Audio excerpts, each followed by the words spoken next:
map will be CGI. The tiebreaker map is Dweller 2 map 11. Fantastic. So a good mixture of old, middle to old, and new.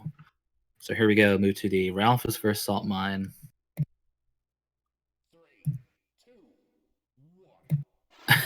Ralph's not very confident in himself, but following Saltmine off the pick here and immediately goes down to that very quick pickup. Ralph is probably going to have the advantage just overall on like, map knowledge, I would imagine.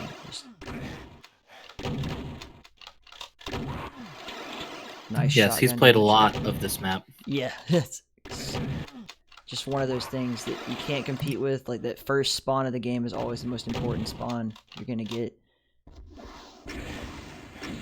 It's not a resource-dependent map. You know, there's not like they're running around looking for health and armor that will eventually deplete. So just like it's weapon game. Nice shotgun damage here from Saltmine. Yeah, it's a weapon game, but it's also a mind game. For sure. So if you can confuse your opponent, like you saw Ralph, he was bumping up against the wall earlier, trying to make it sound like he had jumped down, and then you saw Saltmine come out. If Ralph can kind of get into his mind and confuse him a little bit, then you know he'll get into that kind of a game, and then he'll be able to spawn frag much more easily if he can get a string of frags going on. Well, it's a good refrag there, but Saltmine's still kind of struggling. It seems like Ralphis is from the get-go. He's trying to play the long distance game and keep Saltmine on his toes, right, running around looking for him. I know that Ralphis is intentionally doing this and just kind of spamming shots and catching him when he comes and run in. Yeah, he's definitely waiting to see what Saltmine's going to do. He's playing back because, like I said, I think he's not as confident in his skills on Zandronum right now, so he's just kind of letting the game come to him. Yeah, baiting which is a good strategy here. With noise. Yeah. Nice rocket. Doesn't connect, but again, good spam. You're seeing long distance shotgun come into play here, and Ralphis with a falling little bit of spray actually does make contact, and down goes Saltmine.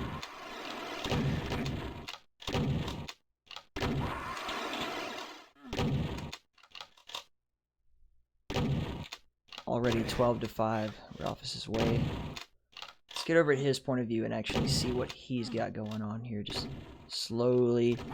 Oh, actually gets caught in the back there. But a good respawn. Right on the super shotgun.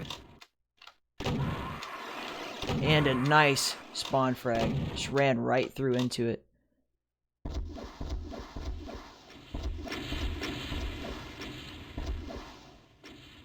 Come and get some. Unfortunately, he wasn't able to switch weapons fast enough to do anything about it. Good BFG fire here, trying to get that respawn frag. And the shotgun coming into play too quickly, but he did in fact take down Saltmine. The spread is getting ever bigger. Again, we're playing to 50 frags, folks, so this could take a little while, even at the pace we're going. About half and half now. Nice. Yeah, last week I think we saw some really fast games. People that were not playing like Ralph is playing right now. He's playing, like I said, very backed off. So you're going to see, you know, we're already 4 minutes in and we're only about, you know, not even halfway through the frags. So yeah, it might be a long one. Well, it's fairly uncommon just in general in Doom to see someone plus back at all. Like, it's just not the game that necessarily caters towards that. But if we can get that Tai Chi style to work, if Ralphis can just kind of Aikido his way through this thing, then that might be the good, you know, first map return to Zandronum that he needs to set up some confidence for the next 2 games. If it even goes that far.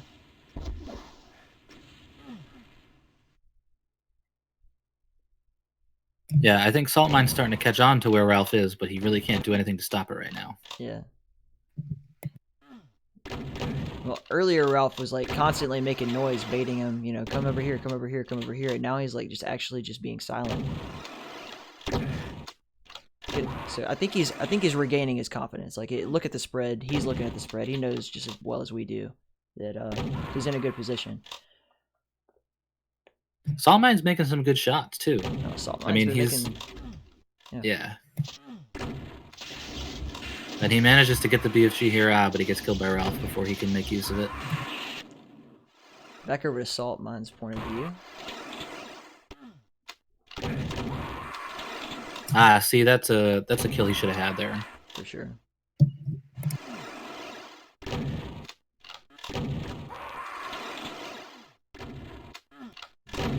Just not able to get the shotgun barrel pressed against him the way he wanted to.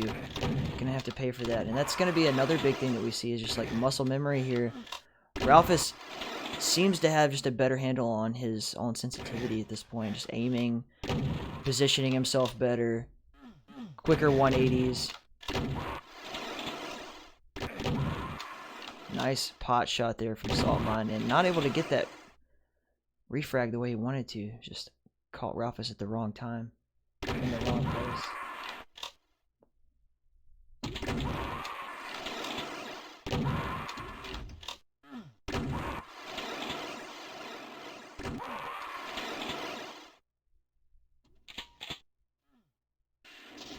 Alright. And Saltmine doing a full-on Keanu Reeves underneath all of those BFG shots. Very nice. Can he catch Ralphis on this respawn? He doesn't seem like he's going to be able to get the damage in. Goes through the teleporter. And still not able to execute. The rockets are flying and no one's dying. Perfect. Finally able to close the distance and get that perfect shot in. You can see another respawn. Very quickly, Ralphis is just mowing him down at this point. And 43 to 18. 7 more frags to go, and then we're going to be moving on to map 2, folks. Yeah, you're right. I think Ralph is definitely using this as the opportunity to regain his mojo and start to feel comfortable. See, he's getting those Zenero really wants quick to swing know shot why they're clipping. I'm sorry. I don't know what that means. I'm not sure what he's getting at.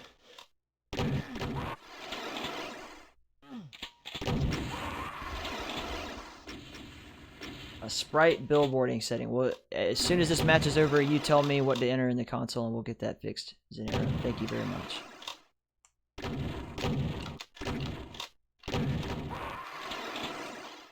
The corpses are in the floor, okay. A lot of weird things about Zandrona, man. And that's the 50th frag. Let's see, a quick replay. The corpses are in the floor, okay. A lot of weird things about Zandrona, man. 49, 50. And that's the 50th frag. Let's see, a quick...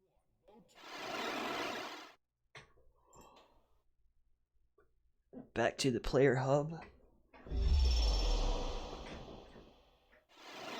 Alright, so I believe the second map is CGI, which we didn't see a lot of in week 1. I'm not sure if the players really know what the map is, so... What'll be interesting to see is how, over the course of the tournament, we got 5 weeks of action here. People are going to start selecting and knowing what other players are performing well on and making decisions accordingly. Because, you know, the first week, everybody was kind of coming into this blind unless they knew each other. Alright, here we are. We're going to get a good position at the top of the map, and then we'll be following Saltmine to begin with. Oh, put the barrel right into Ralphis' ass, but Ralphis with the BFG, and you can't fuck with the big fucking gun. You just can't do it. Doesn't matter what you got. And a rocket kill early on, Ralphis with a 2-point lead.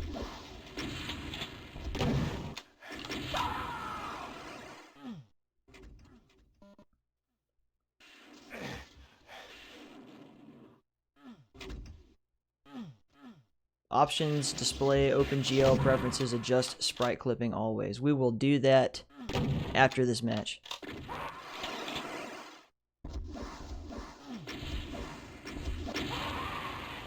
Saltmine with some really nice rocket there. Just not able to dodge the rockets. Yeah, Ralph was able to lead him basically into the rocket there. That was really smart. Ralph is playing the sound game once again. He just like ran in and had Saltmine looking at the top of that lift because he heard it go off, and then he just had his eyes on the wrong prize. Ralph is able to come out and execute once again. frags just yeah, keep these it coming. spawns are not being friendly to Saltmine here.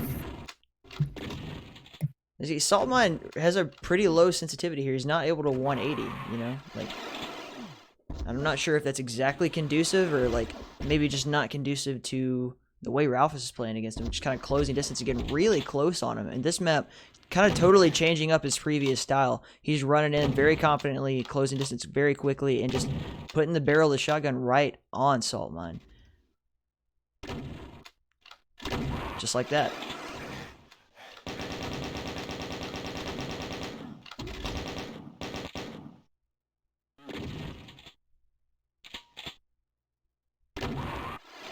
Nice little sneak shot there. Go over to Ralphis' POV.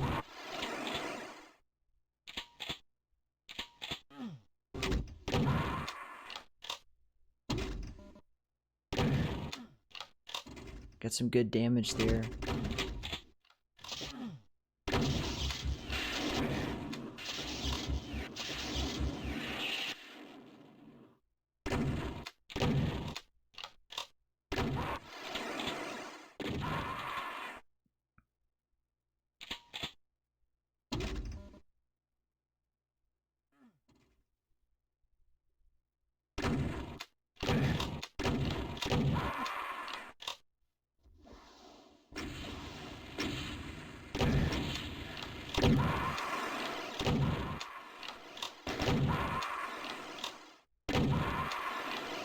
And just a string of spawn frags. You can't get past that stuff. Just over and over and over again. Ralphis is able to capitalize on nearly every single one.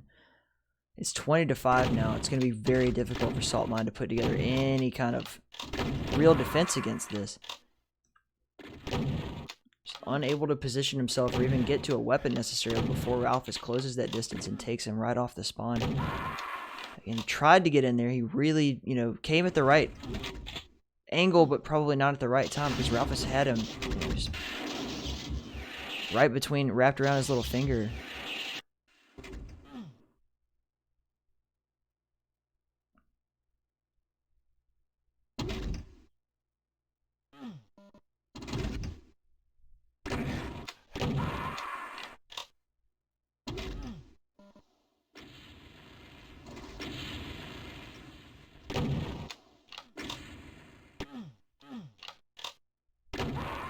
Good return shotgun there. 23-7. Ralphis is also doing a much better job of controlling the armor. So even in a fight like this, he's taking a little bit of damage, but it's mostly just going to be like, whatever. I got more health and armor than you do. Let's go back to Saltmine here. Nice 180 shot.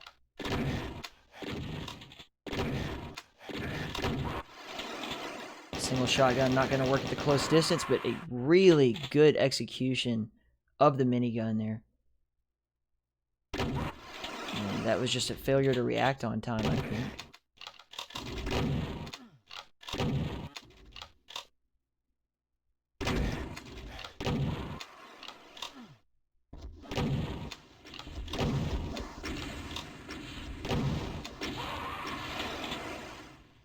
27-9. Ralphis still way in the lead. 18 deficit for Saltmine to come back against. And we've got just under 15 minutes left on the timer. I don't think we'll be making it to the time limit yet again. Doubtful that we'll actually hit the time limit at any point during today's event, if I had to guess. But hey, I'm always open to being surprised. Just come for the screams, stay for the executions. Yeah, for sure. I mean, that's kind of the name of the game here in Doom. It's 1v1 deathmatch, probably the most pure esport that has ever existed. This is the first one.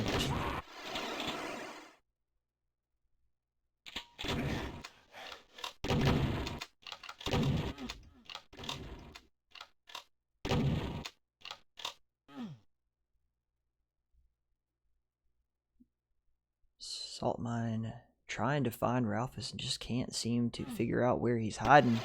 And good Good move going through the teleporter and able to swing back there and catch Ralphis trying to chase him down. Single shotgun's not going to pay off, and neither will the minigun. Can he get a super shotgun and figure out a way to win this fight? Already damage starting to go his way. And no, Ralphis able to execute once again. See the spread coming off the shotgun. They're working their way through these corridors, just doing a little dance side to side. Saltmine trying to spam rockets and kind of like figure out, okay, which way can I press? Which way will he come from? And it's not working because Ralphis is sitting pretty in the top of the tower, able to get some long distance damage, but decides to rush in. Saltmine actually able to get a frag in here, but he can't find him for the respawn. Here comes the BFG. It's just going to be a matter of who can explode the other one first. Neither one of them actually able to land a shot, but Saltmine runs through the wrong corridor at the wrong time. Ralphis able to capitalize. 42-12, 30 frag deficit. And it's looking like, yeah, this will be the last map for Saltmine in the upper bracket. Back to Ralphis' POV. Beautiful rocket. Let's just see a replay of that. Yeah, this will be the last map for Saltmine in the upper bracket. Back to Ralphis' POV. Beautiful. It just doesn't get much better than that, folks. 46-14. Nice shotgun damage here. Is he going to be able to finish him off? Yes. Perfect 180 from Ralphis. Long distance rocket. Able to do a good bit of damage. And he's got the BFG. He's ready to rock and roll here. But can he get the damage off? Yes, he can. And the respawn happens. Ralphis wins. And that'll be all long distance rocket bracket. Able to do a good bit of damage. Thank you for coming out. He's got the BFG. He's ready to rock and roll here. But can he get the damage off? Yes, he can. And the respawn happens. Ralphis finish wins for Ralphis.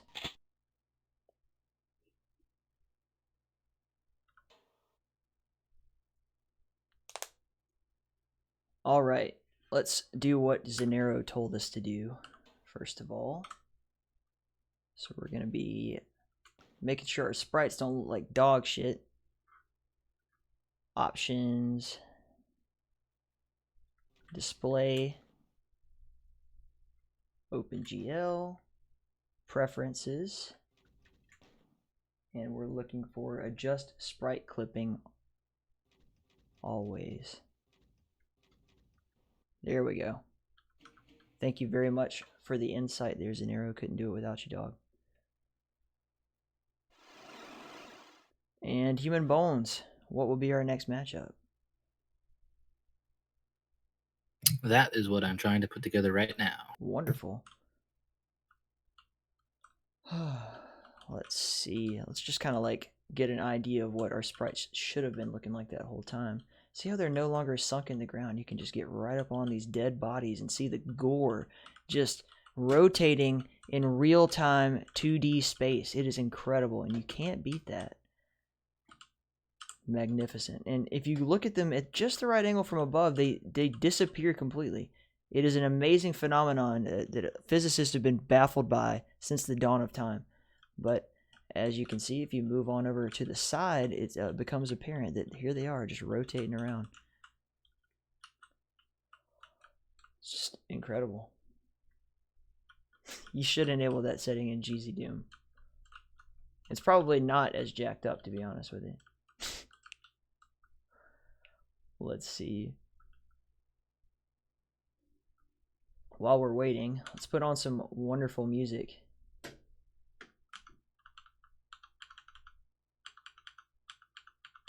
As I tap through all of my tabs here.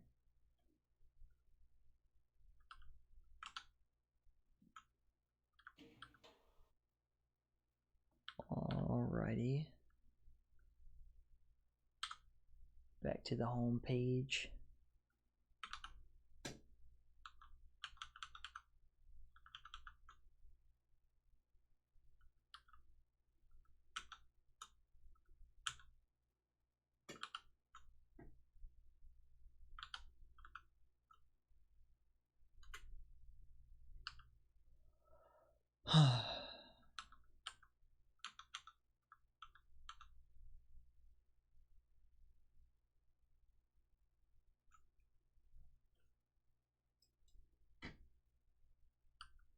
Houston, we have a problem.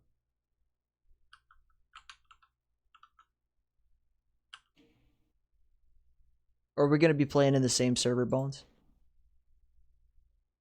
I guess you don't know that until you know. Yeah, until you know who the players are. So go ahead and exit. Let's get some tunes. And by tunes, I just mean like dark ambient noise from hell. This song is called Zwixkij. Yo, yo, yo, yo. Radio Death from Hell. Coming at you live. This is DJ Motherload, and we've got Immorpher playing Zwixkij. I don't know what you call that shit.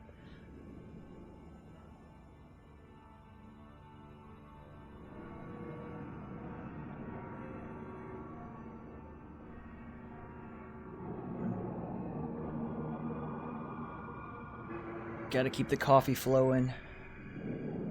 And at no point during that match did I even decide to put on the map counter, which is embarrassing. And you guys need to hold me responsible for that.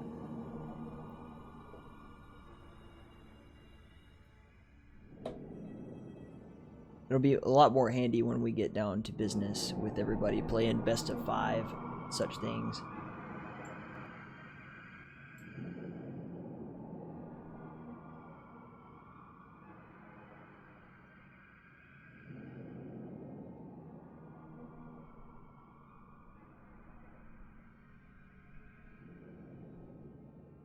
Yeah, I get what you're saying about the names of them, but I mean, like, hey, Die Flesh Consumed is a rocking record, dude. I like it. I use it for a lot of stuff. Like, let's look at my collection. Let's see, I've got Immorpher. This artist called Immorpher. And let's see what all records I have. Mechanized, Thy Flesh Recycled, Vestigial Processes, Birth from Beyond, Bleeding Edge, and Ataraxia. I got them all, man. Just jamming. I listen to this shit when I'm driving down the street or pull up at the club and start blaring this stuff. It's insane.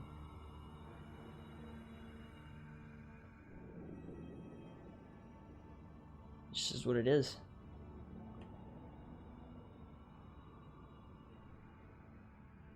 Hadicant wants me to let HumanBones know that he loves the poster for the tournament. Where did you get it?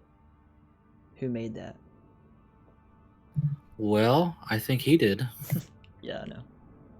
It is a beautiful poster, and you can see by the amount of people currently having a great time with this tournament that it attracted a lot of attention. So, really happy about that. We need to know what the next match is going to be. It's going to be the most boring YouTube video in the history of anything. It's just like, wow, this tournament is 50%. Some guy babbling on his Twitch.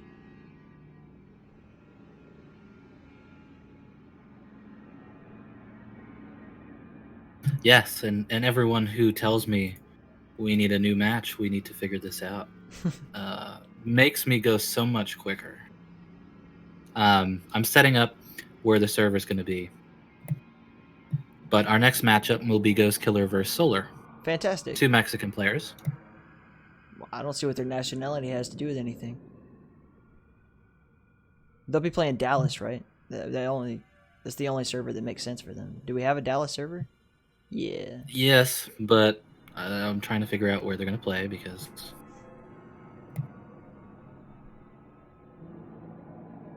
We got 2 of them that I can tell. We got, oh, well, one's practice, that's right.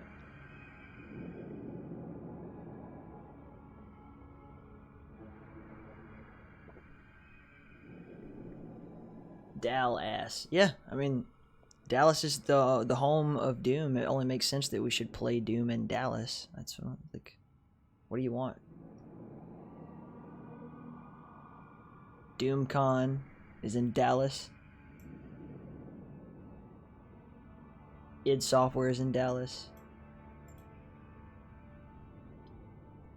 A lot of malice goes on in Dallas from what I've understood too. I'm interested to see how Ghostkiller plays this match though. It's going to be really fun to just kind of get in his head a bit, because it's not someone that I've actually seen a whole lot of play from, other than just watching him warm up here and there. Yeah, the server is at the id headquarters. That is true. Hugo and Marty are just actually in real time acting out with action figures what you'll be seeing on the screen. We'll just have the live feed of that.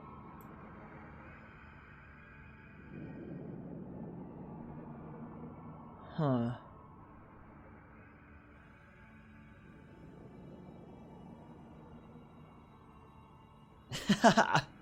I think all of us would like prefer to see that happen than to see what we're doing here today. Like, I'd way rather watch two grown men play with Doom action figures and fight each other. $1 billion Canadian we could probably do. I don't know about American dollars. It's a lot of money in American dollars.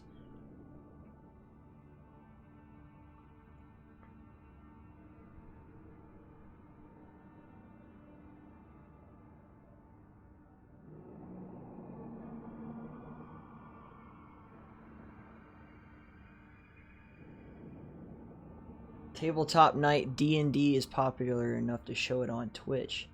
But all right, we finally got a server to agree upon. We are going to New York. New York. Let's see. Yes. Okay. Yes, sir. Same, the Onage, New York. Let me give you the IP address. It will be Onage, New York, qualifier number 2A.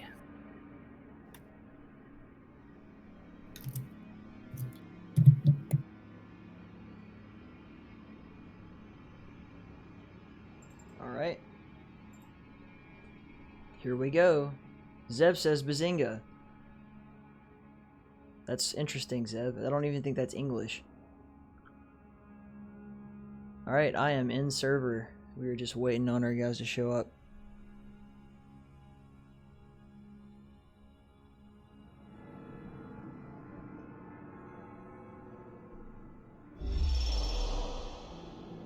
Solar is here.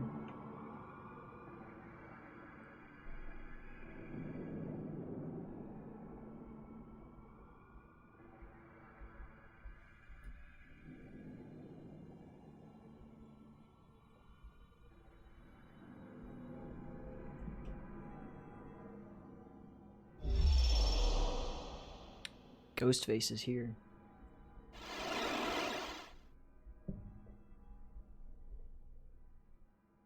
Yeah, Solar and Ghostkiller are two longtime players. I would say that Ghostkiller is in the top 10 right now in terms of frag power of any online player. Solar has a lot of experience backing him up, probably a little bit more experience than Ghostkiller, so he'll have to probably use his deduction skills and his his brain play a little bit more in order to squeak out a win against Ghostkiller. But it's actually a really solid matchup. I don't see that there's a huge advantage to any one player. It's going to come down to the map picks. Well, we'll see the chess match unfold as they start choosing their maps. And that will be probably, as you said, the biggest deciding factor. We've got a ban on Judas 23. That is unfortunate because I love that map. Yeah, Judas is not part of the maps that we can ban, so that's interesting, banning a map like that. Oh, we've got a fuck you. That works too. Friendly banter between two very sportsman-like sportsmen.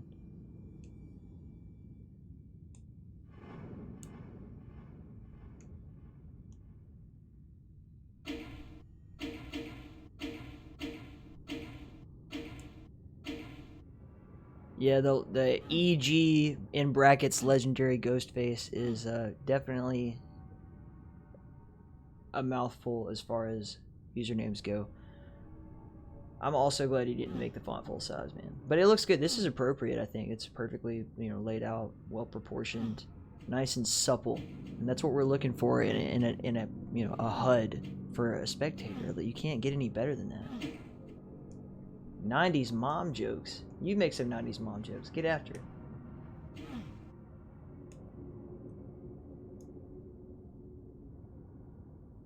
Ban on Dweller.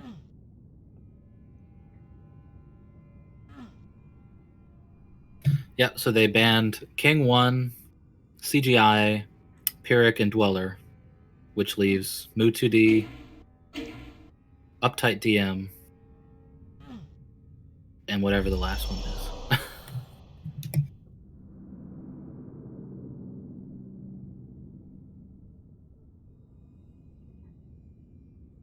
And Ghostface wants everyone to know that his map sucks. Hobo Master says thank you.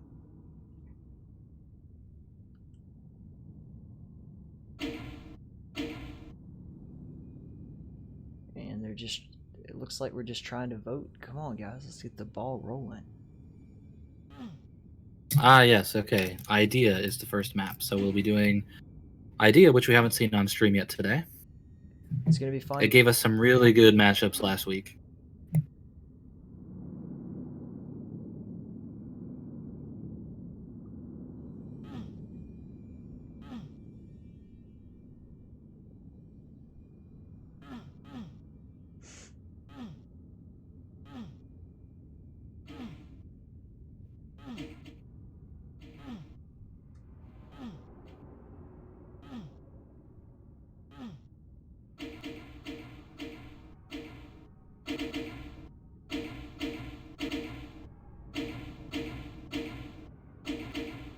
This is such an interesting map picking process.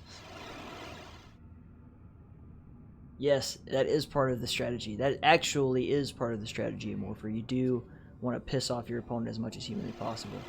So right off the bat, we're going to slide on over, get a skybox look on this thing, and follow Ghostface. Already, right off the bat, we've got 3-3.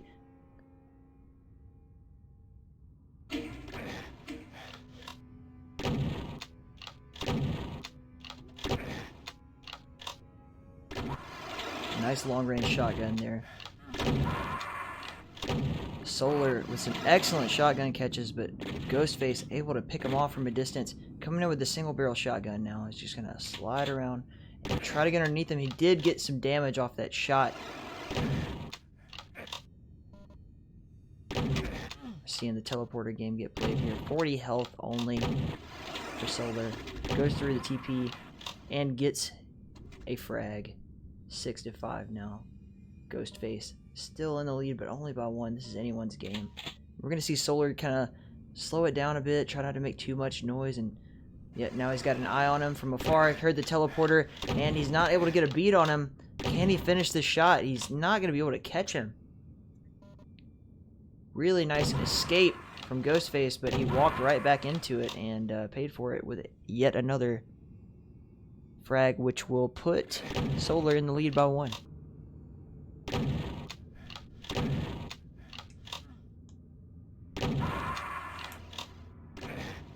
I think we might just let the music play. It's not really all that intrusive, and it actually adds a bit to it.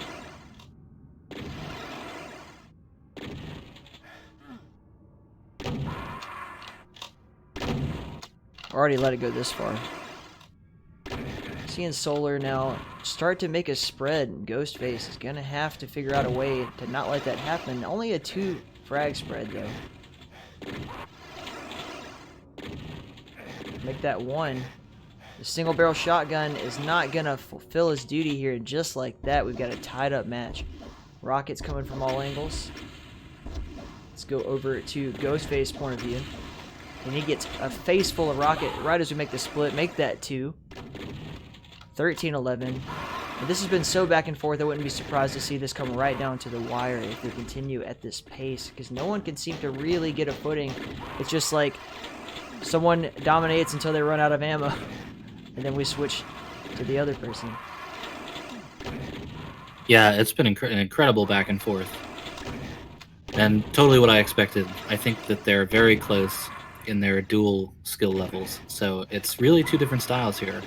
Ghostkiller's being super aggressive, and Solar is trying to play a little bit farther off.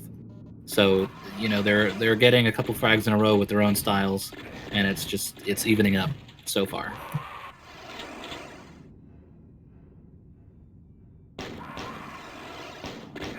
And the pistol damage takes a little bit too much of the shotgun, but he pulls out the pistol for this long-range game, and it doesn't work out for him. And Solar still with the 2-frag lead. We're just running around with, again, the pistol. It's all we got.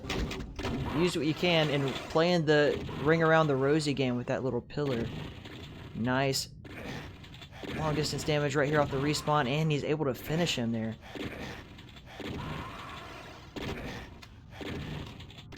So much damage with his single barrel shotgun. I don't think he's going to survive this fight. Try to play ring around the rosy again, and once around the rosy too many.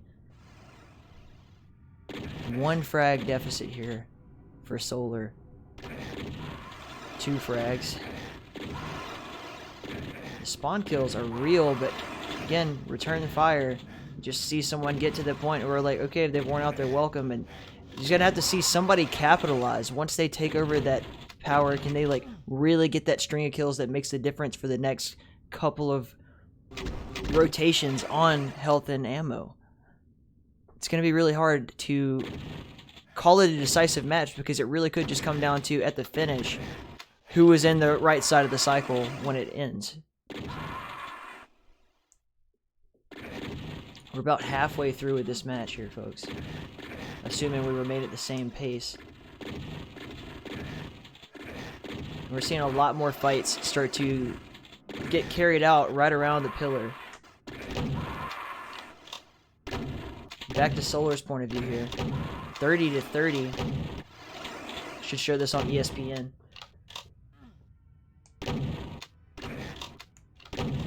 A counter shooter? Yeah, that strat definitely exists. I'd say more than anything in Doom, because the way they're playing is that they're kind of, when they're, let's say both of the players are relying on their super shotgun. That's going to be the vast majority of the game.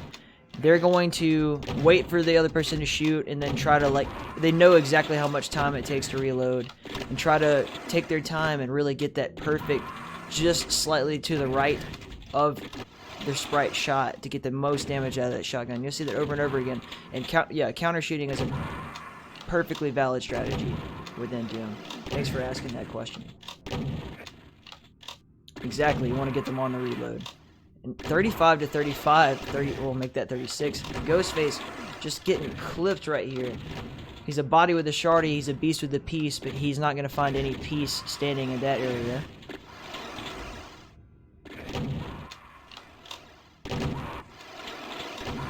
These point blank shots. Okay, Ghostface starting to get an actual lead here. We've got 4 frags. This might be the run we're looking for to see someone actually take hold. And the Rockets, will he be able to finish him off here? Can't seem to get a beat on him, and did a little bit too much self-damage for me to think that, yeah, he's not going to be able to keep that lead for too long. He did get a 6 frag lead, 7 frag lead, say. And keeping it going.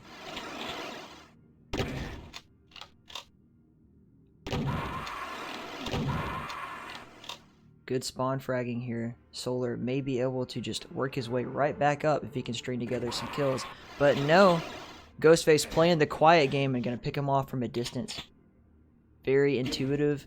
And as we said before the match started, I think HumanBones mentioned that we're going to see Ghostface perhaps play a little bit better of a chess game.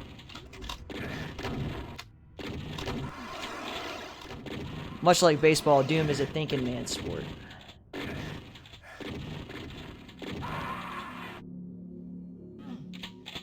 Yeah, you die and you see the health right out of your grasp. It's just the way it goes sometimes.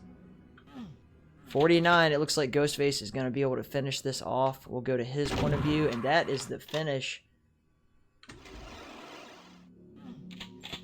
Yeah, you die and you see the health right out of your grasp. It's just the way it goes sometimes.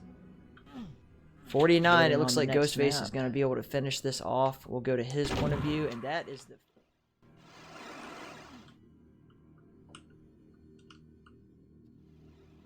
And away we go. Let's get way up here. And then we'll get down in the cheap seats, which is the point of view of the player.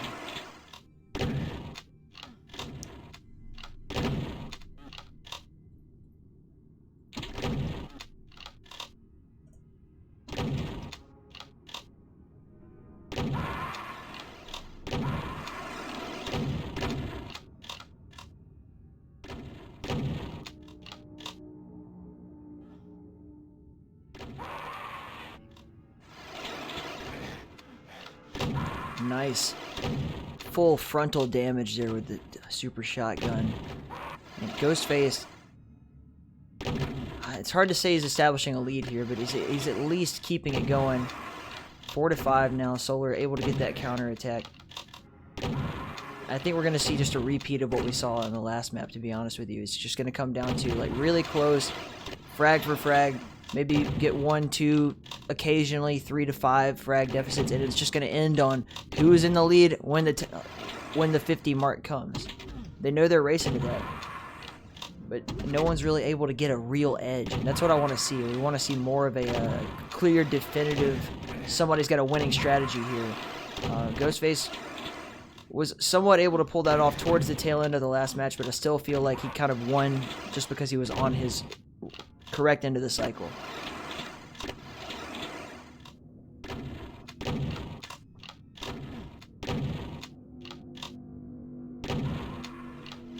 Good fadeaway shotgun there, but rushes in and gets caught coming just at the wrong angle to really get his shotgun blast off at that distance.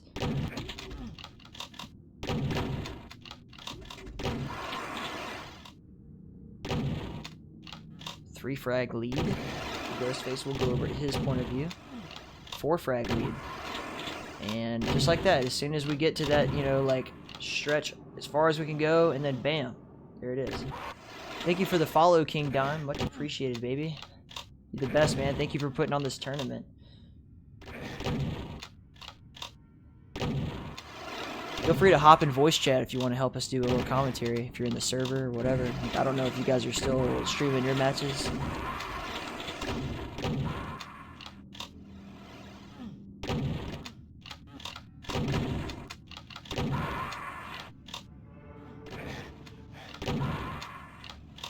And Ghostface has managed to do just what we wanted him to do, and that's kind of establish a real lead and start running away with kills here. 6 frags ahead, 5. Gosh. Things happen so fast in Doom, it's almost hard to make any kind of assumption. Predictions are out the window.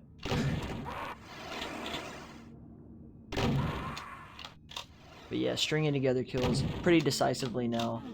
You're going to see little onesies and twosies, but that's just too hard to argue with. 9 frags ahead, 28 to 18, and it's still counting. I'm just gonna shut up and let it happen for a bit. Dead bodies everywhere though, just like the corn song.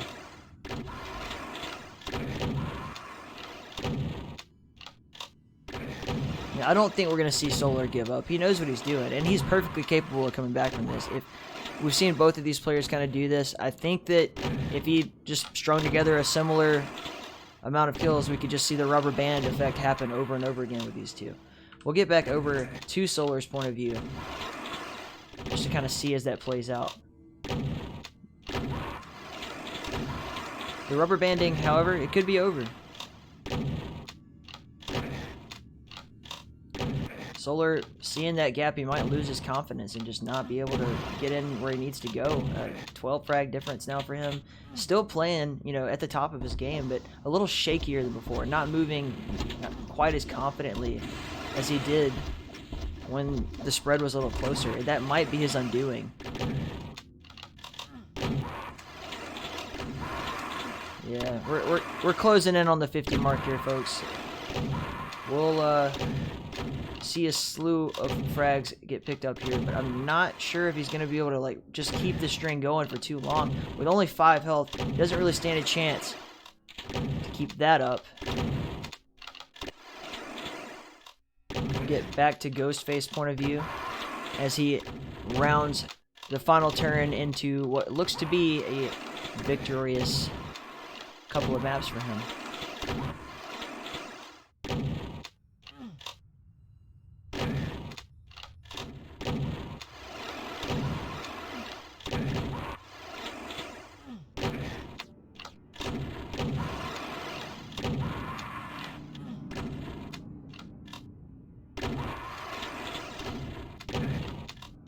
2 more frags to go. Let's see how glorious he can make these final 2. There's one. Oh, not quite able to get the damage in. 95 health for him. Long range. Double shotty. That's 1. And can he get this spawn frag? No, he's going to have to work for it, it looks like. Solar all the way to the end, not willing to let it go. And that is the... not quite final. Here we go. Keeping it slow. Steady pace. He doesn't want to take any more frags, but... God, Solar will not go down without a fight. And if Solar actually manages to come back up after that 2 different suicides going on here. Down to 47. Almost like Ghostface wants this to keep going. Just continuing the string of suicides. I'm not sure if this is like a big dick move or what. So strange. Nice shotgun. Adding insult to injury. If he does. But honestly, if I were Solar, I'd want to come back from this. 45 to 40 now. The never-ending string of suicides.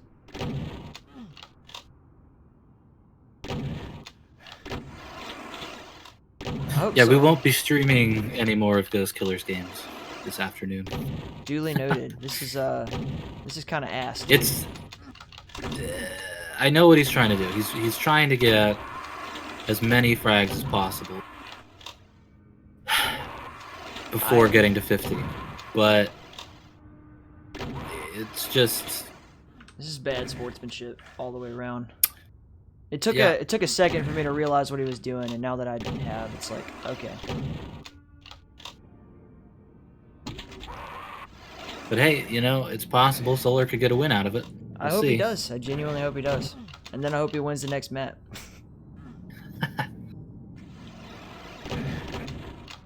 This is I hate to be this way about it, but it's kind of just like wasting everyone's time for his own. Well, there you go. Ghostkiller takes the win. Congratulations. Thinks it's hilarious. Ghostkiller. Very happy to see you do that. Always a pleasure. Alrighty.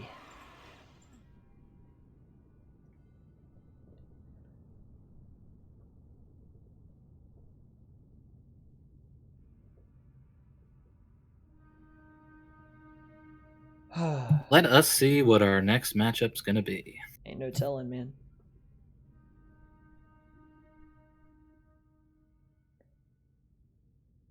Let's go over here.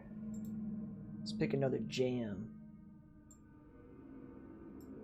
Well, you know, there is a matchup going on right now that we could jump into if we wanted to. We can do that. It is Ty versus LessThanPropane. They are in the New York qualifier server. Qualifier B. Duly noted. New York qualifier Bravo.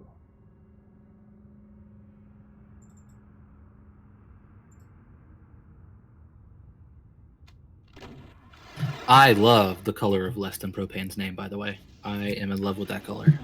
It's weird to be in love with the color, man. You're like Nicolas Cage. Well, if there's anybody that has a bigger forehead than me, it's probably Nicolas Cage. That's true. Yeah, so yeah, we jumped into the middle of a game here. Same map we were looking at before, Mu2D. I believe this is the first map that they've played so far. And for anyone that doesn't know Ty has been around, very similar to Ralphis, who we mentioned earlier. He's been around forever. Very accomplished dual player, CTF player, somebody with a ton of experience. And LessThanPropane, I think he's fairly new, but you know, he's got kind of the basics down.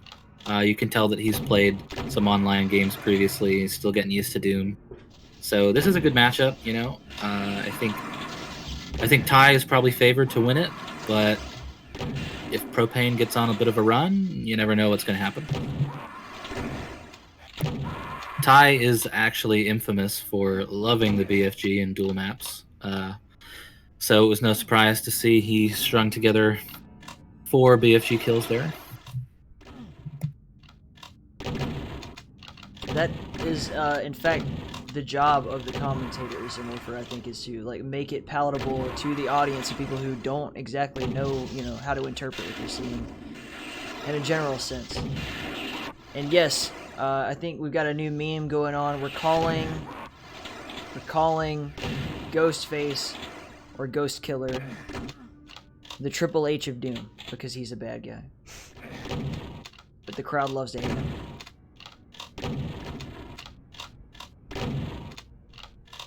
Maybe we should play up that angle. Let's let him be the bad guy.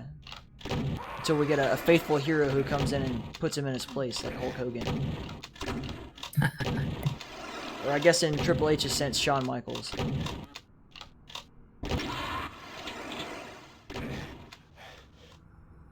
I just got to give a shout out to Kane. Thank you. Glenn Jacobs, the mayor of Knox County, New York, or Tennessee, rather. Knox County, Tennessee, the mayor, Glenn Jacobs Kane. Absolutely. Yes, sir. Yes.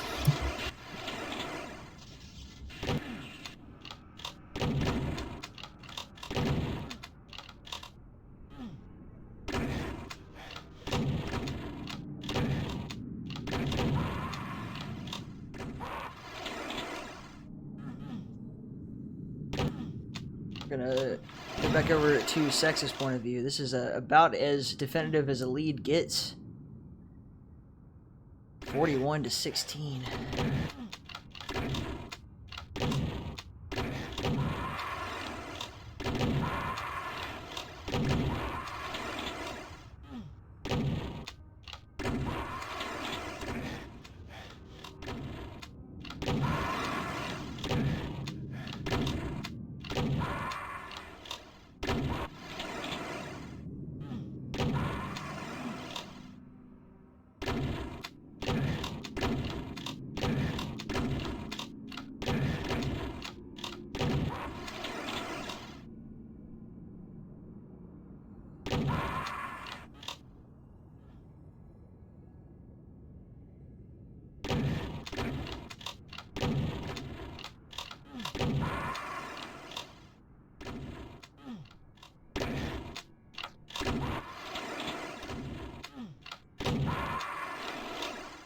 Yeah, Hellfire and Brimstone in Tennessee would be pretty fun. They're a morpher.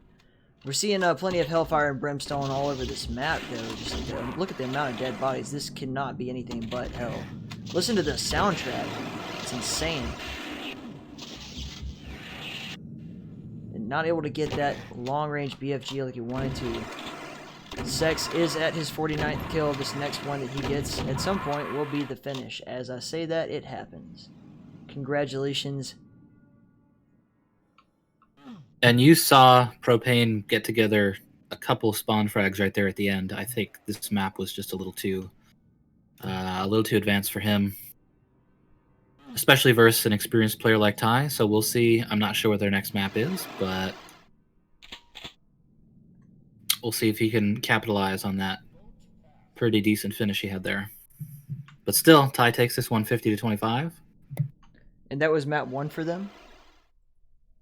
Yes, that was map 1. So they're heading into map 2 right now. Let's see what they're going to pick.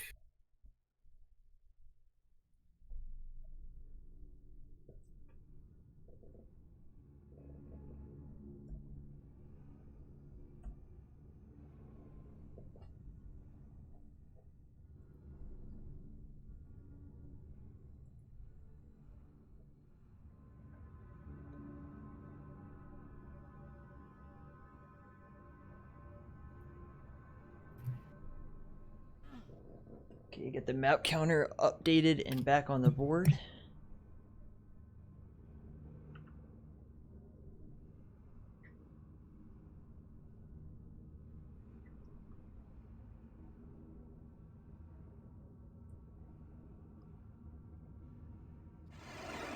Looks like they've made a choice. Let's get back over.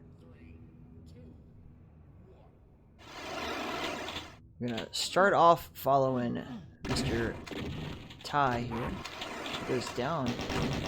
Propane, with all of his accessories, able to get a 2-frag lead right off the bat here. Can he keep it going?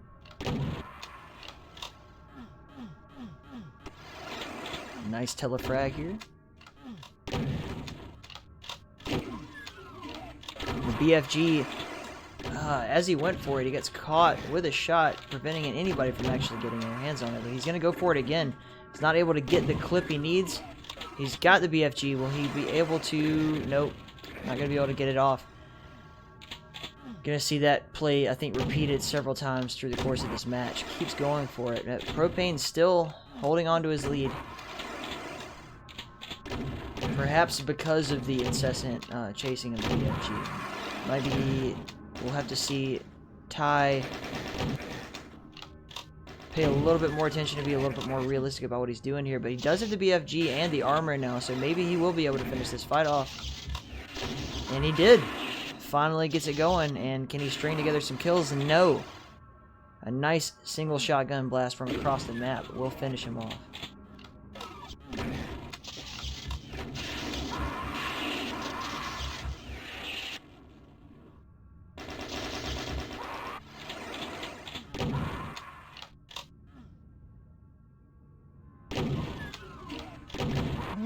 Still going for that BFG repetitively.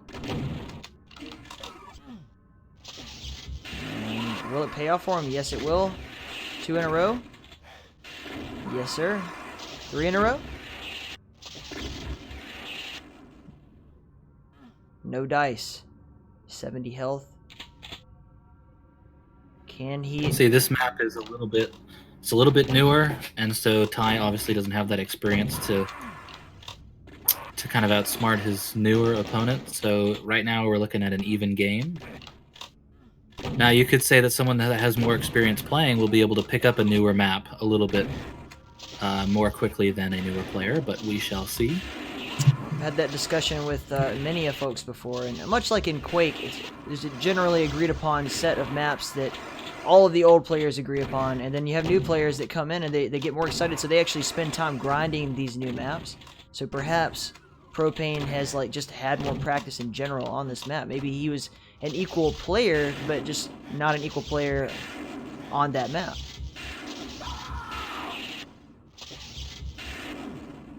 But it's true. There's no substitute for time and experience, as you said. Yeah, there isn't. And that Ty takes a quick 3-frag lead here, but he hasn't really been able to separate himself yet. We saw Propane up by 2, so now Ty's up by 3. It's a bit of a back and forth. Ty goes up by 4. And the thing about this map that's interesting is the BFG is behind a lift, so you've got to hit a switch and run through and pick up the BFG, and the door will close. So you have to be,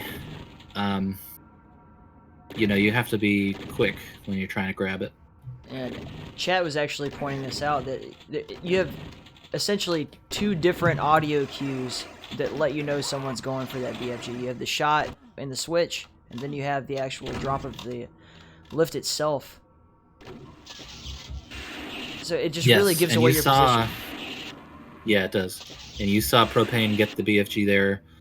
Ty was a little confused. He didn't see where he went. And Propane was able to get a frag off him. We'll see if he can get a second one. Nope. Oh, there you go. Very nice. I don't know if that was good place, just, lucky placement by Propane, but able to knock off Ty before he could get that BFG. I think that's got to be your goal for him in this game, is keep Ty away from the BFG. You can get the luckiest. Because he will just... Go ahead.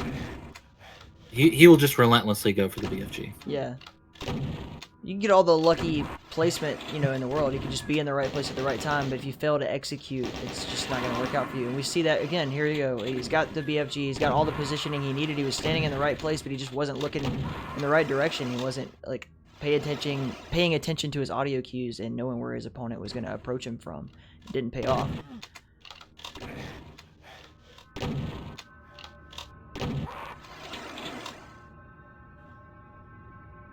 Still only a 3-frag deficit here.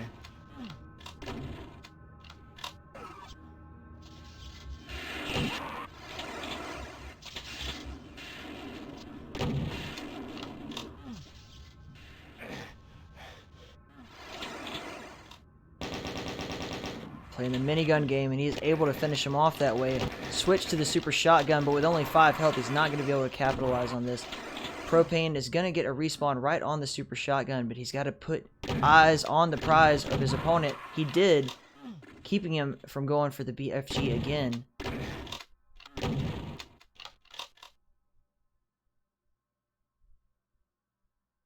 And playing the silence game. We're going to see a lot of that. Just dead quiet. No idea where your opponent is if you can't see him and you can't hear him. There's no sense of smell in Doom, unfortunately. Actually, fortunately, you can't smell your opponent in Doom. Especially considering some of these players and who they are.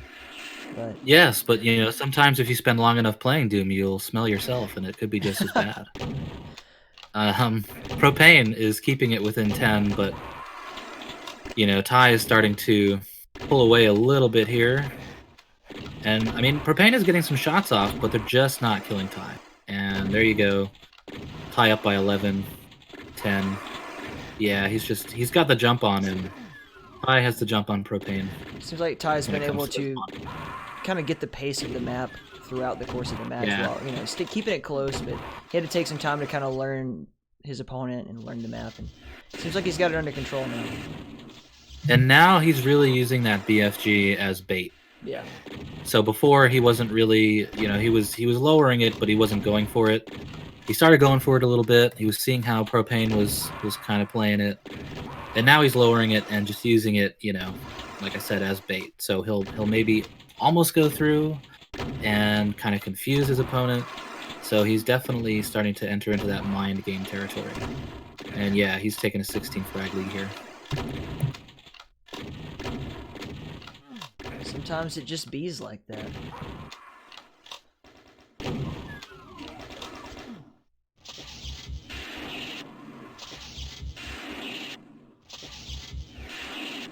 As you said, still using the BFG as bait, and was able to actually bait him into a close range BFG shot when 10 more health. If he gotten a few more ticks off of that minigun, he would have actually been able to finish Ty off. Still hanging on by the skin of his teeth, Ty finally goes down. And that'll be a nice, solid, decisive finish with the shotgun there. Finish Ty off. Let's see the replay back of that final shot. Still hanging on by the skin of his teeth, Ty finally goes down. And that'll be a nice, solid, decisive to finish off the map.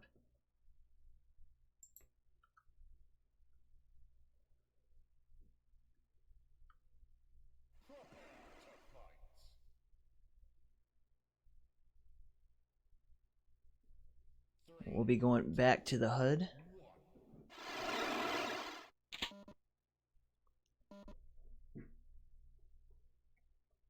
We're going to call that a win for Ty. All right, so Ty with 2 maps. We have a matchup that's going to start here shortly, as soon as we can get people into the server. If we want to join up. Where are we going, oh faithful leader? We will be going to Den's Den. Take the crown qualifier A.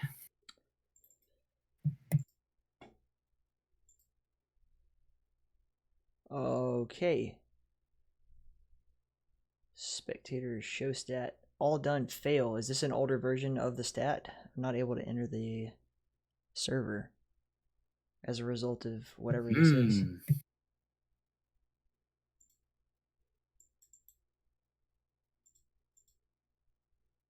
Let's see. Your current files will be overwritten. It's 1.4K. I'm just going to uncheck it and ignore it. Okay, I'm able to get in. Nope.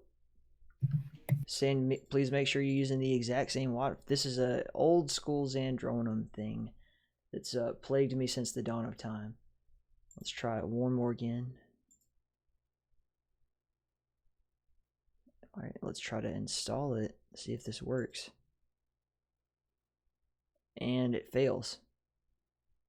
Unfortunate. Let me see if I can change something real quick. Duly noted. I'm going to take a quick little 5-second break to run across the hallway, and I'll be right back.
I'm back.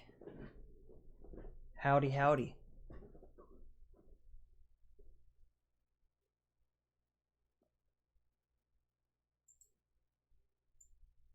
All right, let's see if you can join the server now. Okay. 3 and a 2 and a 1. Installing. Fail. It's not looking good there, Bones.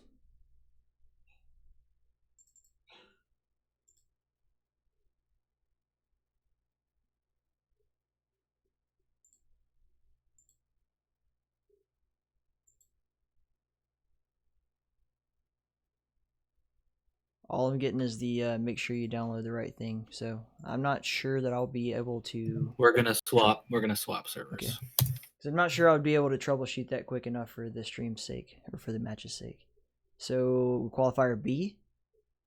No, we're gonna go to an ownage server. Hang on, let's make sure that we join the same one as players.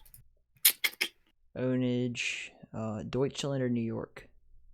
I'm assuming New York. Because we've got B, A, and practice.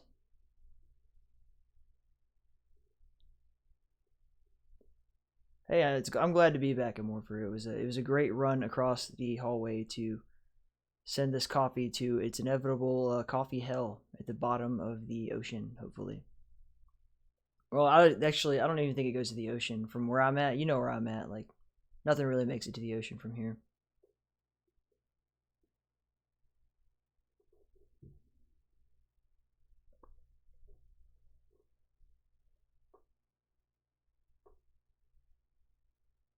Oh man, we ran out of tunage. I was wondering why it was so damn quiet. We don't have any tunes going.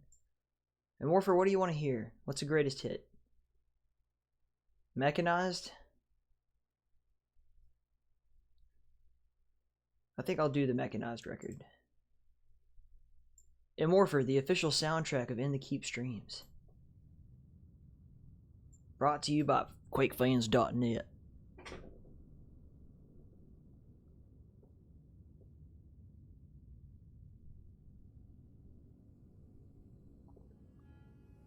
All right. We're going to go to ownage, take the crown practice server, as the other two New York servers are being taken. Okay, sounds good. Hey, look at that. I got right in. No problem. Same wad. So straight. Or is it a pack 3? Excellent. Groovy. Alright, so who we got here? We have Legion and Proteh. Legion has a funny way of spelling his own name in the server. He does.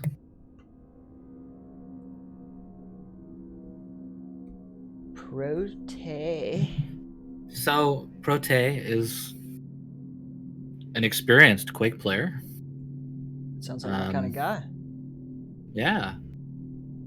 He, obviously by default, is already quite a good Doom player. He might be a little rusty, whereas Legion, also known as Wigs here, We're gonna call him he's Wigs. been around for, he's been around for like 10, 12 years, maybe a little bit longer than that. He's a very accomplished, long-time CTF player. He knows his stuff. He's played enough people that he understands how the game works, and I think he picks up things very quickly. So I think it will probably end up being just about that brute force fragging that we're going to see here, and it's going to determine the winner. Definitely. I think this is a pretty even matchup, so I can't call for a winner yet. Well, luckily, we have your expert commentary here to make accurate or completely non-decisive decisions about what we're going to see here. Couldn't do it without you, Bones. Yes, you could call me the most, the modern-day John Madden. Impartial commentary, but not because he doesn't care, it's he doesn't know. Here we go. Well, I don't want to lie to the people. You should lie. What do you think this is? We're lying to the people. And we are fighting. 3, 2, 1, and go. Already a 2-frag lead for Mr. Proteh.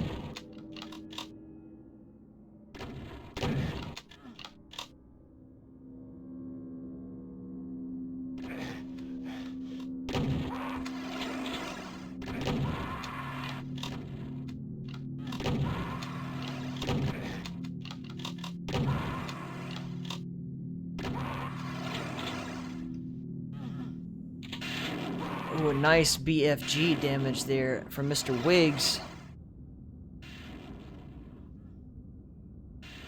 Proteh gotta be careful. He's in danger of losing his lead here if he steps out in front of another one of these long distance BFGs. Is able to close that distance there and get that flick shotgun that he needed to finish him off. But only 35 health. We're gonna have to see how far he can make it go. He's playing the something we're going to see a lot, the more and more players play on this map, is they're going to dance around the two edges and try to like hit each other long distance without having to decide to rush in, because you can basically see your opponent if they decide to rush you. You know what direction they're coming from. Try to play the low game, sneak up behind them, and sorry, not a good hiding spot, pal. And again, right here, we're going to see, instead of rushing in to capitalize on that obvious distance of his opponent, he decided to try to back off and play with the BFG. It didn't pay off for him because, again, his opponent knew, like, okay, he's standing right there. If I could just make this corner before he turns in my direction, good to go. Finish him off.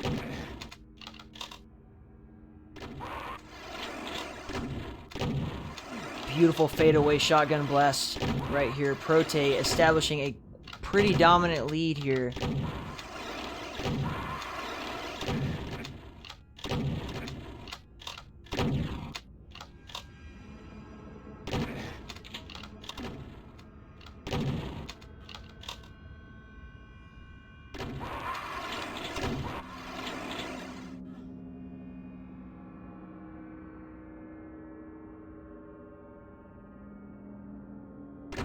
And Proteh just stood in the wrong place. Legion caught him sleeping, Stand there trying to take a shit with your pants down, you're gonna get caught, man. It just happens that way.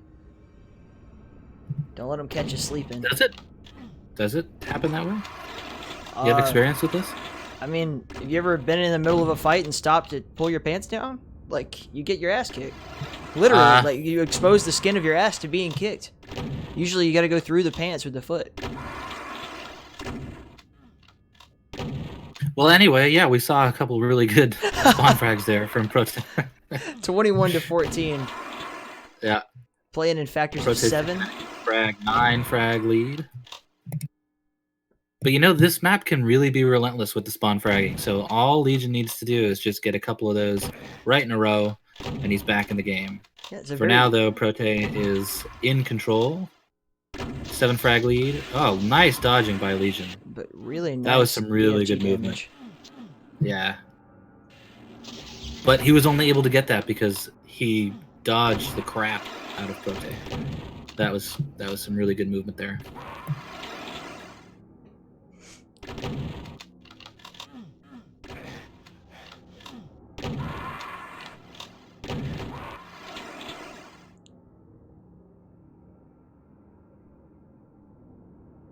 And again, just catching him trying to stand there and line up a shot for too long. He's not even moving at some points.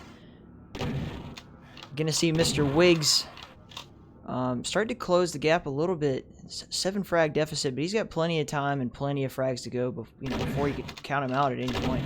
Very nice 180 shotgun there. Like, probably couldn't have been any more perfect. See, as he moves around the map, he's very graceful, went right through the teleporter, but stood there for just a little too long. And that allowed Proteh to get that frag.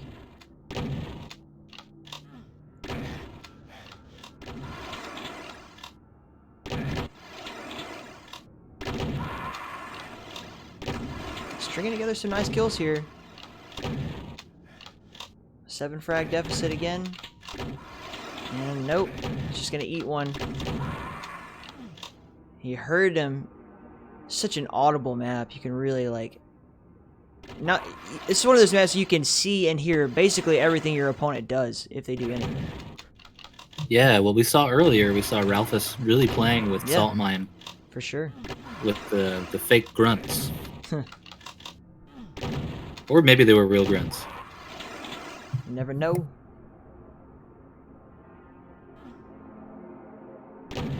I was grocery shopping earlier and I hit the card onto my shin.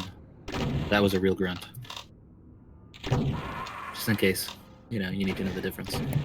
10 frag deficit. It looks like Proteh has established himself the lead he needs to move into the final 10 frags of this matchup. Gonna go back over. Legion still has a chance, but he's got to make a run now. He's gonna have to make a serious run, a 13 frag run, not taking very many at all. And well, if he keeps making shots like he was, don't want to speak too soon.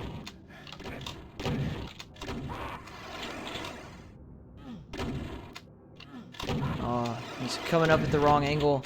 Something that goes all the way back to Devastation's Doom Bible. You want to come up those stairs and through those hallways at your appropriate angles to be able to avoid shots while also dishing them out. Oh, ran right through him there and not able to get the shotgun off, and he's going to pay for that. But a 15 frag lead with only 3 frags to go. We're going to let Proteh have his victory lap.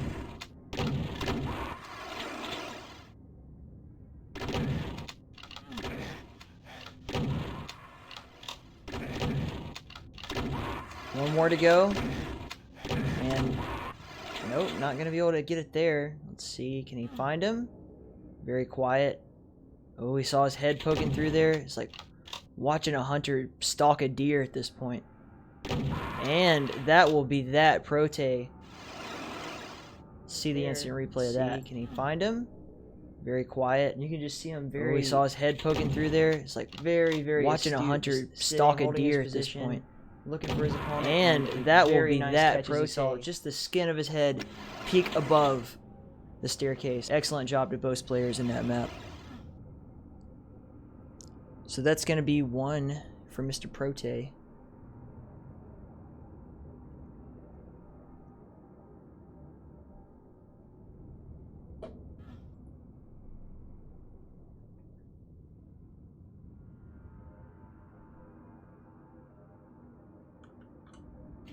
Going to King 1.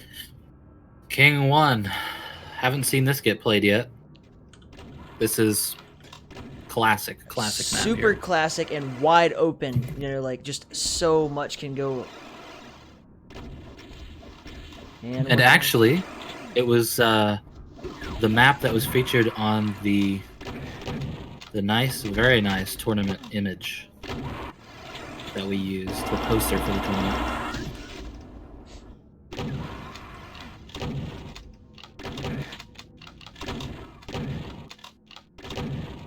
We're going to see a lot of people just chasing each other through these corridors, hitting doorways. such a wide open map that it's actually, you know, to conceal yourself is probably the biggest part of the game that we're going to be seeing. It's like, how can we take cover and where are we going to take it at? Every room that you get into has a sound effect that cues your opponent into knowing that they went through there. Every time you go up a lift, they're going to hear that. Everything is in place for you to just get completely screwed over if you make the wrong move. But so far, a really, really close match. Wigs one ahead. They're playing through the doorway here.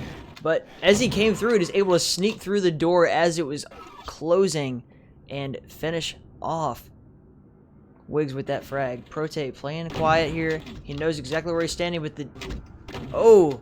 Sliding off of the lift as it goes up. Psyching him out and catching him with the jump.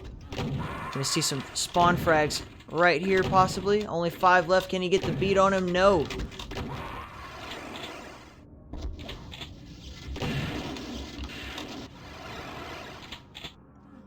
The rocket launcher comes out off the spawn. And not going to be able to defend against that flying BFG, but he will be able to catch him sleeping as he side skirts across.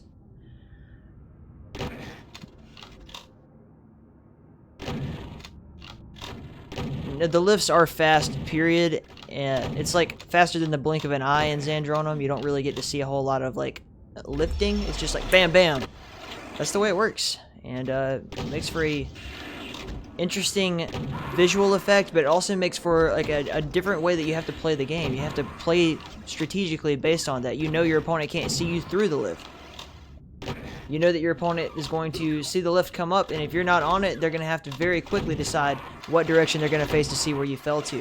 If they decide to attack, the opponent standing on the ground will be able to catch them as they come off of the cliff. It's just crazy. It's absolute madness. It's such a close match. Wigs only with 2 frags to lead with here. They're going to play a lot on that lift, like repetitively over and over on this map. It's just a factor that we're not going to see go away anytime soon. And Keanu Reeves the Matrix. Holy crap. Getting right through that BFG, but it won't be enough to keep these frags from coming at him. And Wigs was able to get every bit of that BFG to work in his favor. Everything is working in Legion's favor right now. Yeah. We're going to go back. This is a good bounce back game from Mu2D. For sure. And he picked the right map to do the job on. I think this caters to his style a little bit better. He's just very much able to, you know, play the distance game and then close the distance only when he needs to. But we're seeing a lot of this where they're both able to stay silent and sneak up right next to someone as soon as they make noise. It's just such a dynamic map, and you really can't get any better than this in a Doom game. Maybe Judas.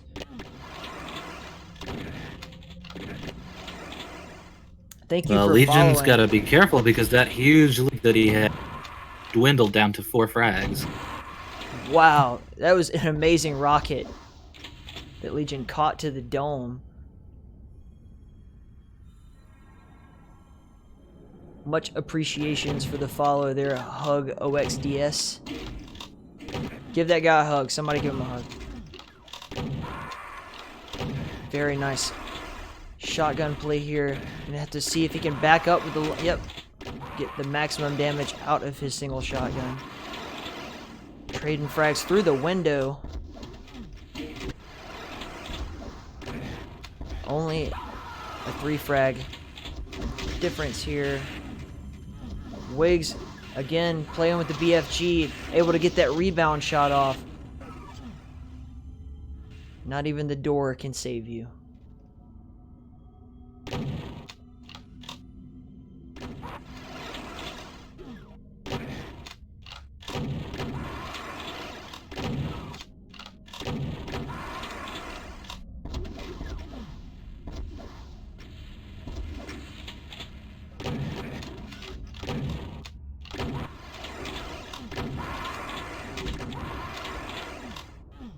.30 to 31, still anyone's game.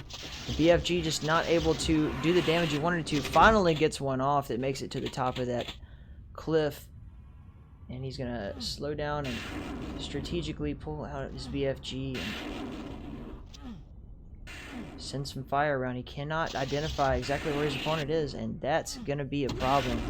Proteh coming in real hot as soon as he knew the 5th shot went off. Wigs dodging all the rockets. He's gonna put the pressure on him if he can isolate him, but no, the shotgun blast doesn't get off in time. Proteh takes the lead 32-31, and just like that, we're tied back up. Yeah, this is incredible. We go back to Proteh's point of view. The back and forth nature of this game is, I think it's just typical of your King 1. You know, these players know this map really well. You can get kind of caught behind some of those weird, awkward spawns, especially the one in the rocket launcher, and then spawning on the BFG is always tough.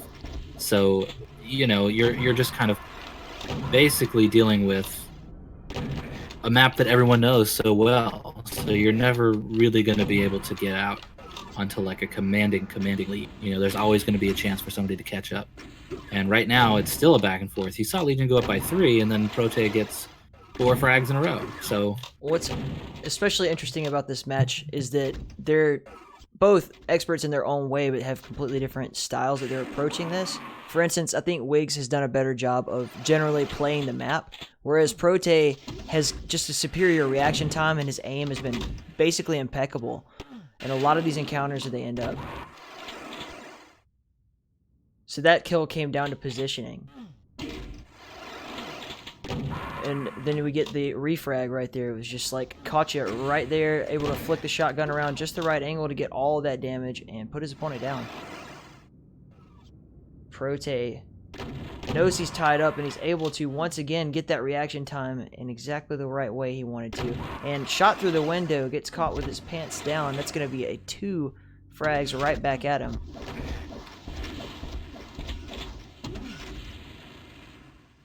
Very smart one. Pushed the teleporter to make Wigs think he was going to go through it, but Wigs didn't fall for the trick. He's able to run around and, again, play the map. And the rockets are not going to be the right weapon to do the job, I don't think. He's going to have to break out the pistol now. And he gets a shotgun, but is the damage already done? Yes, it is. 4 frag lead for Wigs. 41-45. Still a very close match. This could go either way. 42-45. The plasma gun has been summoned. And we're seeing him close in. I'm going to go ahead and switch over to Wigs POV. We'll see if this BFG pays off. It does. Only a 2 frag difference. We're closing in on the final few frags of the match. Still anyone's game, folks. 3 to go. The BFG flying in all directions, but with only 5 health. We're not going to see him really be able to execute on this fight, I think, the way he needs to. He's going to run away and actually catch a shot, but take the damage. It's going to be 2 frags, 46-47. Proteh desperately clinging on to take back that lead here at the final seconds, perhaps a minute at the most of this match. Legion gets him with a really smart rocket. Legion has to win this, or he gets delegated down to the loser's bracket. Wow, Legion. 1 to go. Oh man, how did that shot not kill? The BFG not able to clutch it. He's got to finish 1 more frag. He's got all the health in the world. He just has to get that clutch. There you go. Last second. Like, again, superior positioning. Instead of rushing out there to meet his opponent, saw him coming, stopped, backed up, and waited for him to come into his sights to finish it off. All the health in the world. He just has to get that clutch. There you go. Last second. Absolutely like, again, wonderful superior match. positioning. This might be the best Instead of matchup rushing that we've out there to seen meet his opponent, today. saw him coming, stopped, backed up, and waited for him to come into his sights to finish it off. That was an incredible game. Got the kill counter all ready to go. We're going to wait for these guys to figure out what they want to do for map 3.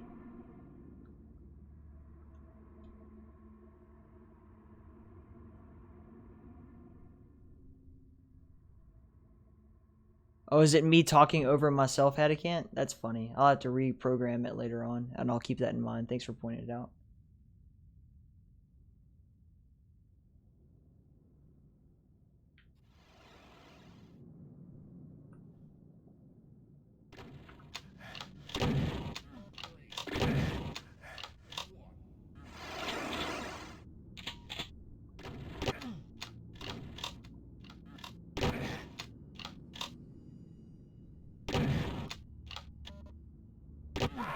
Funny is good. Funny is real good. But, you know, this is the first tournament that I've actually gotten to use that effect in, so we'll see how it goes. But what's important here is that Proteh has a 2-frag lead right off the bat.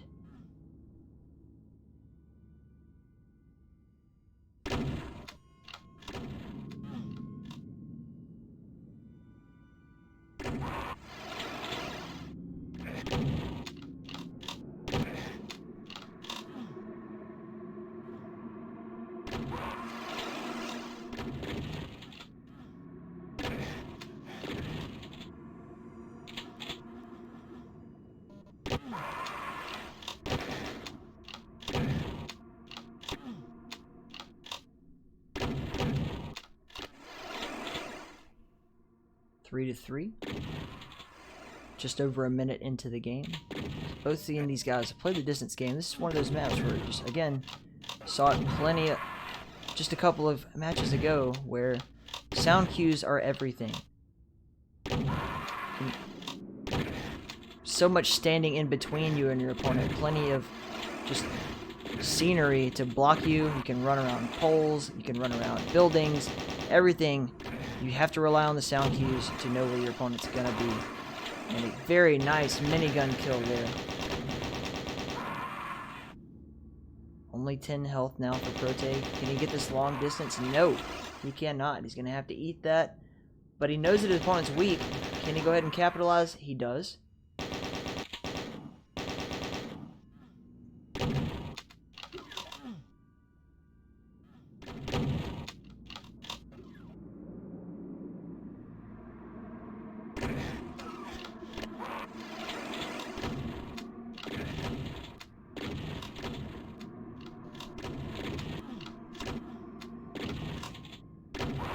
Yeah, like we talked about the last time we saw a game on this map. It's not something that players have played a lot, so you're gonna probably see these close games up until about the 20 frag mark, and someone will probably take over. But right now, it's still really close, and the winner of this moves on. The loser goes to the loser's bracket, but oh man, it's just a toss-up right now. It's so close.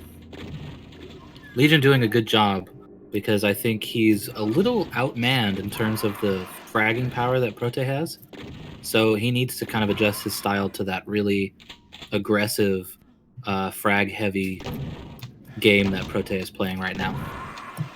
I think, again, kind of reiterate where we were at last match, but like, Wigs is gonna have to not rely on his aim as much as Proteh has been. He's gonna have to just like find a way to outwit him, and we saw that last match. You know, he did, in the second half of it, really managed to pull that off, but even still, you can't count out, as you said, the just intense frag for frag power that Proteh is able to put out. And as we say that, we see an 8, frag lead happen.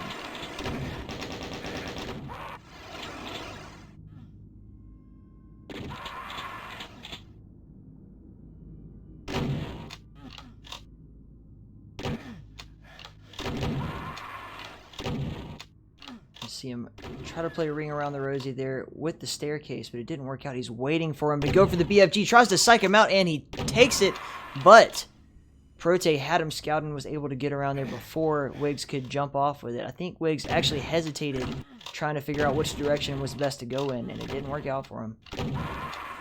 I think what kept Wigs in the lead on King 1 was his use of the BFG, and of course the BFG is very difficult to get here. Yeah. So he's going to have a hard time kind of using that momentum and that same strategy, but he's still got plenty of time, he's still got plenty of frags. He's just got to make a couple more plays on that BFG. Well, Proteh has already played half a game for us, so we'll just have to see how Wigs is able to shape this up. It's an 11 frag deficit for him now. It's going to be a long way to the top if you want to rock and roll. Cue bagpipe solo. I don't think Amorphous Music has any bagpipe solos in it, but he should put them in. It'd be great. Just a string of frags here. Wigs trying to get more aggressive, but I feel like that's a mistake. You really can't be playing that sort of game against Proteh right now, but he does get that distant shotgun off. Yeah, I think his best bet is to slow everything down and let Proteh. You know, you have to be able to dictate the game and the way that the other player is playing, so you got to be able to slow things down. Yeah, If someone's being this aggressive, be water. Let it flow. Every action has a reaction. All that Eastern mystical it's high school science philosophy. It's Doom bro science. Oh yes. He's stringing together some kills here, but still quite a distance between him and Proteh. But I want to count him out. I really think he can close this gap if he changes the pace, which it seems like he started to. Well, one thing we really haven't seen from these players is using the clock to their advantage. You've seen them be super aggressive, and they're not really saying, okay, I've still got... I mean, in this match, there's still 13 minutes left, 13 and a half minutes. I don't think either of them are even remotely aware or give a shit at all about that. I don't think so. But that's not helping Legion in this scenario. If he wanted, he could really slow it down and play the clock. He does not have to be this aggressive.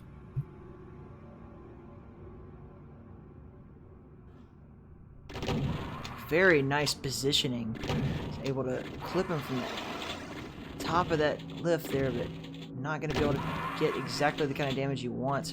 Proteh able to capitalize off the respawn there. And something we're going to see a lot in Doom, especially for our Quake-oriented audience here, is that more so than in Quake, because of the lack of like health and ammo or anything like that to pick up on the map. Like if you get into an aggressive fight and you get a few shots off and you know that you did damage to your opponent before they killed you, you can get that refrag. It's right there. It's just waiting for you. It's not going to go anywhere either. Not in this format.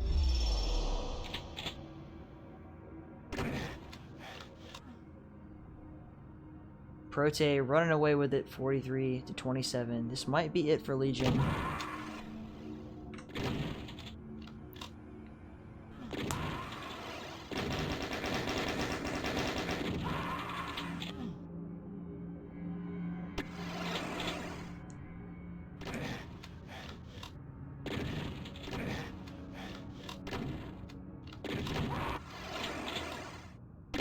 Really nice shotgun play here.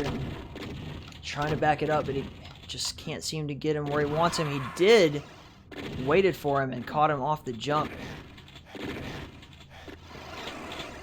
Proteh kind of taking his time. He knows he's not really like, he doesn't have to push it. He's already got this pretty much in the bag. All he's got to do is be patient and let those kills come to him. Wigs, again, just kind of seems like he's just feeding into it at this point. And we're looking at our last kill right there. Excellent job. It's pretty much in the bag. All he's got to do is be patient and let those kills come to him. Wigs, again, just kind of seems like he's just feeding into it at this point. And we're looking at our last kill right there. But excellent job. Takes the advantage here, 2-1. He moves on. Legion gets a matchup in the losers bracket. He's not quite out yet, but really good game by both players. For sure.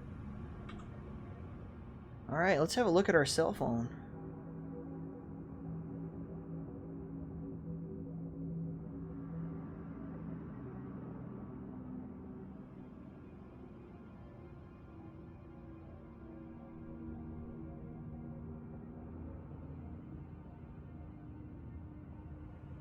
Excellent matchup though. Like that was probably the most exciting match that that might be the most exciting match that we see today.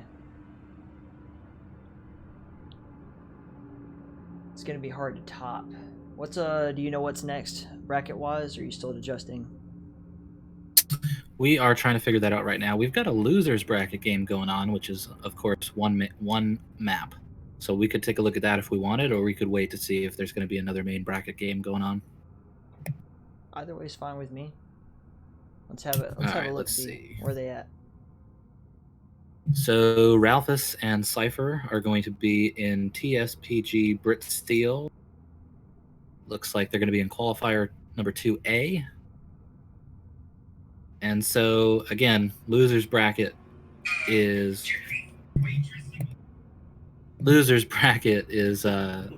best of one. So what the players are going to do are coin flip and then eliminate 3 maps each till there's 1 left.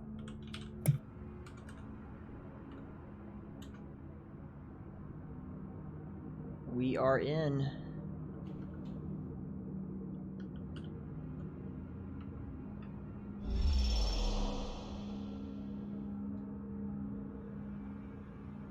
It should be noted that Ralphis and Disco Ryan in the main bracket had a 3-round game, came down to the last couple frags.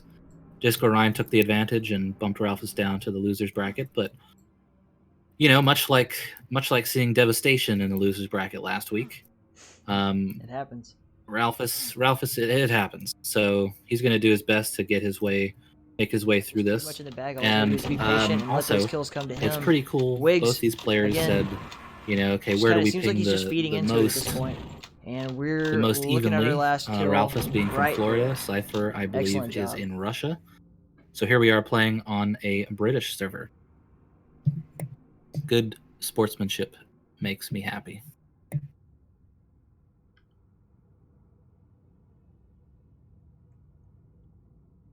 Showed the replay of the last match here, folks. I'm trying to figure out how to turn that audio off so Hadacant doesn't continue to make fun of me. Let's see.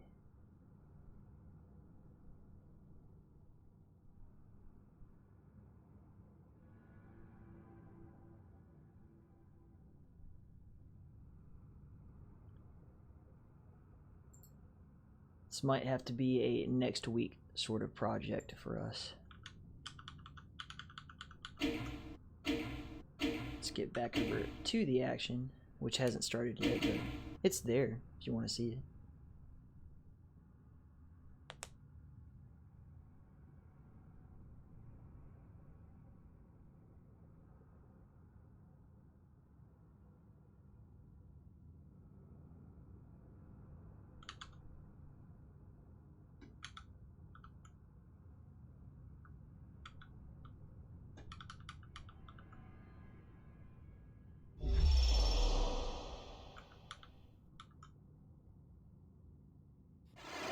Looks like we're all ready to go here. Yeah, start off following Mr. Ralphis here. Here's a map with a lot Dweller of tight little corridors. Very fun. Always exciting to see. This has historically been one of my favorite maps. I think it's the ultimate brain play map, and you see Ralphis already. That seems to be his thing today, is the grunting to try and lure somebody out. What you're going to see a lot of here on this map is the teleporter game. A lot of players don't really know where the teleporters go.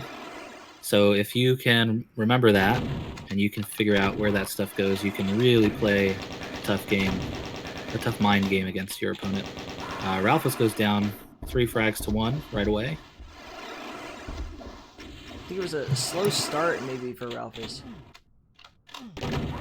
Yeah, he went through the teleporter. He tried to play kind of a cutesy little, let me go through the teleporter and shoot a rocket. Ended up damaging himself, and so that kind of left him vulnerable to some spawn frags, but he seems to be back in business now. Taking some really cool, pot shots across the map there. See, he knew where he was going to go there. Just couldn't get the kill. There it is.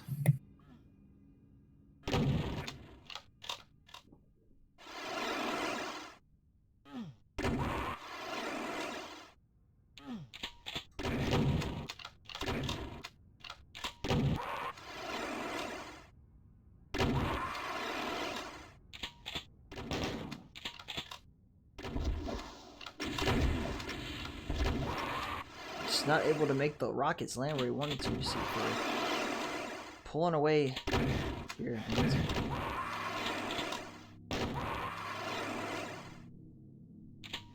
Just doesn't seem to be going Ralphis' way. Able to get that really nice catch shot with the shotgun here, but will these rockets do him any good? No. Looks like the shotgun will prevail, and especially on a tight map like this, like you really don't stand to benefit from shooting rockets around. Like you're pretty much inevitably going to damage yourself. And chased a little too hard there. Let's go over to Seifer's point of view. See what he's seeing here.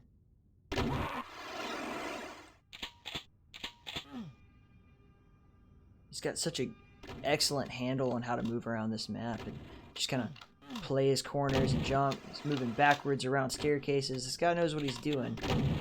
Ralphis in a really bad spot right here, stuck in that corner, is not going to be able to get out unnoticed. And he didn't go through the teleporter. We knew that. He had eyes on the staircase, and that only left one more route of escape. Perfectly calculated and executed on by Seifer. Yeah, this is rather surprising. I mean, Seifer, as far as I know, is not someone that is well known in the Doom community. He is a Russian player. I think it was mentioned that he's actually the cousin of either Jython or Dante. So it's cool to see some new blood, jump in, and this is a really interesting outcome so far. Not what I expected.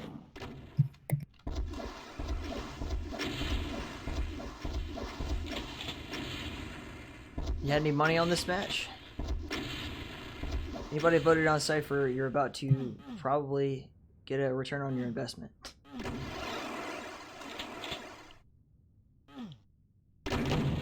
Very nice exchange in the hallway. Neither one of them quite wants to peek over that edge. They see each other. And Seifer being very aggressive, dropping right into place to take Ralphis out. Ralphis decides to keep rushing it. And another spawn frag. Just chaining into these things. And finally gets to return the favor. But the damage was already done at that point. I think that Ralphis is going to really struggle. He keeps spawning in the same spot. It's so easily controlled. I think what you're starting to see is Ralph's lack of practice catch up with him. Experience can only take you so far. If you're not actively practicing, it's going to be hard. So, the game's not over yet, but it's looking like Ralph's going to have to go back to the drawing board next week and maybe put in a little bit more time here if he wants to qualify. So we have an update that perhaps the Russian government is funding Seifer's training in a similar way to Drago from Rocky 4. And Zanero says that Seifer has really interesting movement. I'd say that's fairly true. He is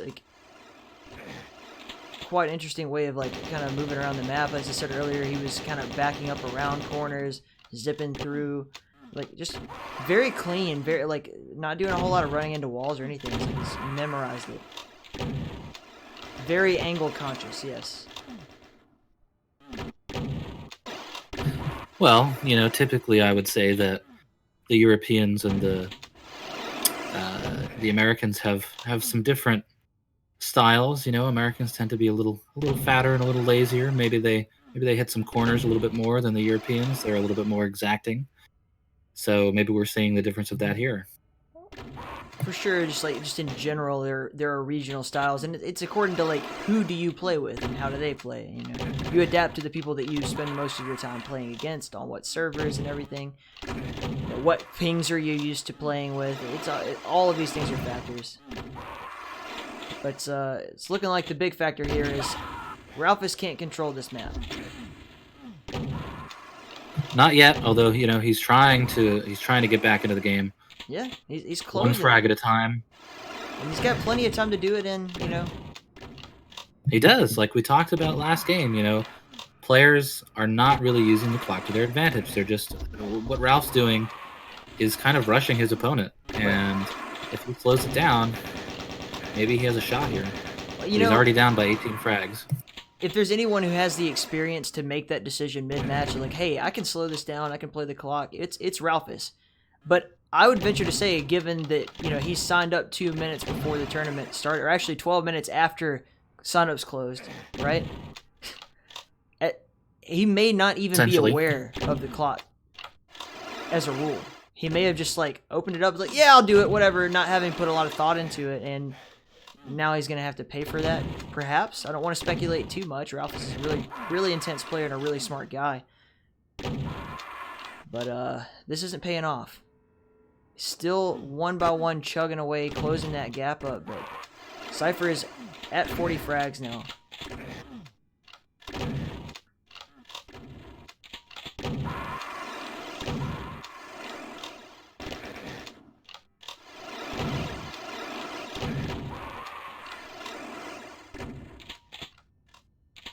Morpher seems to think it has something to do with the architecture of buildings in Russia that makes Seifer better at moving around angles. So this is real life practice coming into play. He may be playing Doom in VR currently, for all we know. He may have an exact replica of each map that he just walks through as he plays to scale. Which would, if someone makes that, would be my favorite thing that ever existed. Yeah, honestly, I think this boils down to the fact that Ralph is just not in practice enough on Zandronum to make the critical shots that he needs to come back in this game. Seifer, however, seems to be rolling. I don't know about his main bracket matchup, but this is the loser bracket, so he's going to advance here, most likely, and we're going to get to see what he's made of. We'll see if he can climb his way back into the main bracket after a really decisive victory here on Dweller 2 map 11. Hypothetically, though, let's say this doesn't pay off. Nice finish there from Seifer. Let's say this, Ralphis is done now. Can he enter in the next 2 qualifiers? Is he allowed to re-enter? Absolutely. Okay, so he has more chances. You can enter. He does. He has more chances. He can go back. He can practice all week. You can enter into a qualifier as many times as it takes for you to qualify for the finals.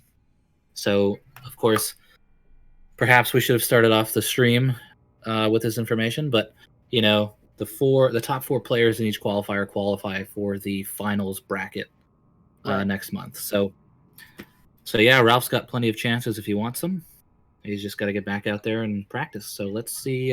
Let's take a bit of a break here and see what our next matchup is going to be. It's pretty much in the bag. All he's got to do is be patient and let those kills come to him. Wigs, again, just kind of seems like he's just feeding into it at this point. And we're looking at our last kill right there. Excellent job. Just some absolutely wonderful gameplay throughout the day, and still more to come. We have a long bracket to get through, and I think we should be approaching something more concise here.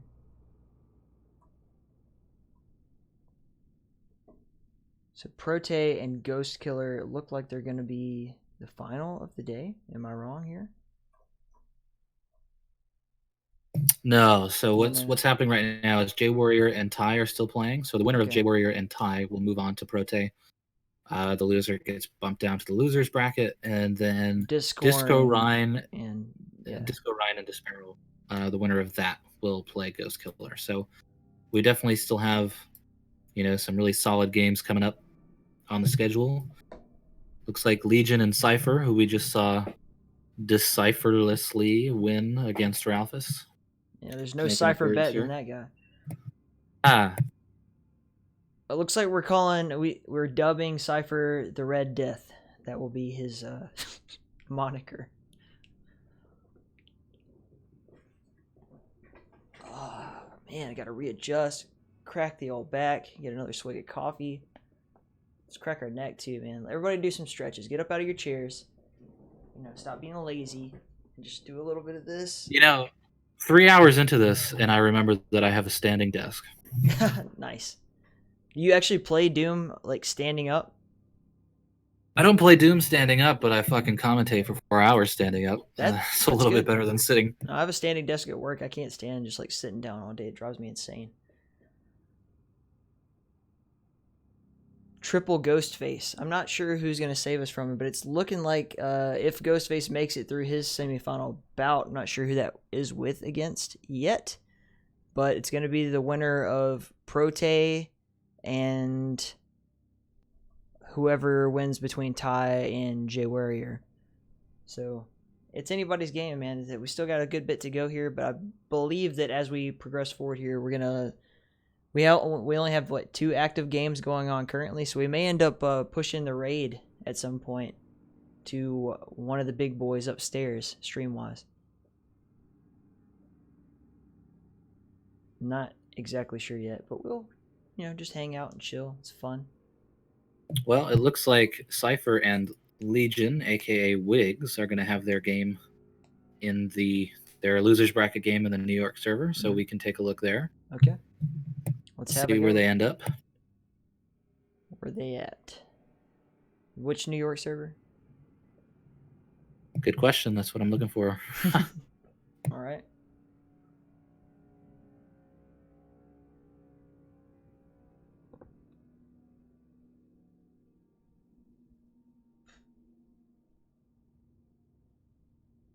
So many options for New York players today. It's insane. 1, 2. I have to give a shout out. I didn't do this last week, but to all the people who put up servers for us and people that really aren't even involved in DooM necessarily, like Gelmo. Yep. From In the Keep, he was awesome. He put up a couple Chicago servers for us. We've got Dr. Sean from Otomax. He put up some California servers for us. Denzoa, he's got his New York servers. Dallas, of course, Nationwide Moose. Shout out to TSPG too for those free, easy to grab servers that we got. We got Last Minute Painkiller and British Steel are up. Yeah, you can't beat it, man. So I really appreciate everyone pitching in to help us with this. It's been super helpful to have all these different server locations. It makes it so much more fair for the players too. Just in general, like this whole event, KingDime has really done an excellent job of bringing a lot of people together. People who I'm actually surprised about some of the people who are cooperating, and everybody seems to have the same goal here, which is just let's get DooM in front of the most eyes we can and have a great time and put on the best event that we can do. And I'm very happy about that, man. It's a pleasure to be part of this. Well, of course, we're glad that you're here. We've been talking about this for a while. What ifs? And you were so bummed that, you couldn't make qualifier number 1, but we're happy to have you for 2, 4, and the finals? And the finals? Do we got you for the finals? I'll be there for the finals. I took leave to be there for the finals. Awesome. So let's see. Very awesome. Oh, news update, everybody. Vladimir Putin has ordered that Seifer will only play on Russian servers now, and his opponents will have to meet him there. It's big scoops. Big scoops. What is that? Was that report from the Russian Times, or like where are you getting your sources from, Morpher? Bloomberg News.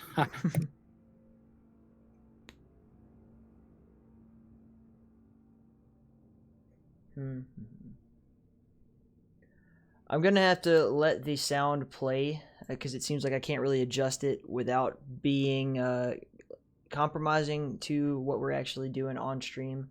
But I will have the sound effects for the instant replay fixed by the next broadcast. So I'm not going to be here next weekend, but I will be here for Qualifier 4 and for the finals. So that will be really, really fun to do.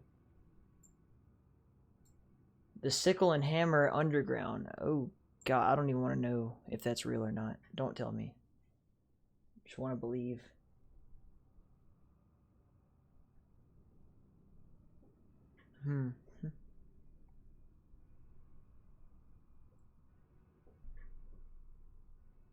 Any updates on that server? We gotta figure it out. Not yet. I am refreshing and Xandronim sometimes when you query a bunch of servers. Sometimes all of them show up, sometimes none of them show up. I don't see anyone in any New York servers right now.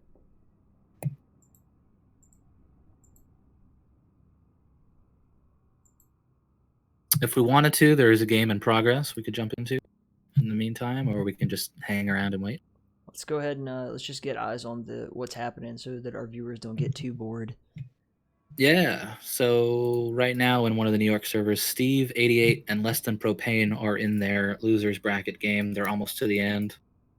The winner will move on to face Daston, so we could jump in there and see the last couple frags. Well, we got Qualifier A, B, Pracky. We are in Qualifier A. Joining up. There you have it, folks. We're closing in on a very tight game, man. I didn't expect this at all.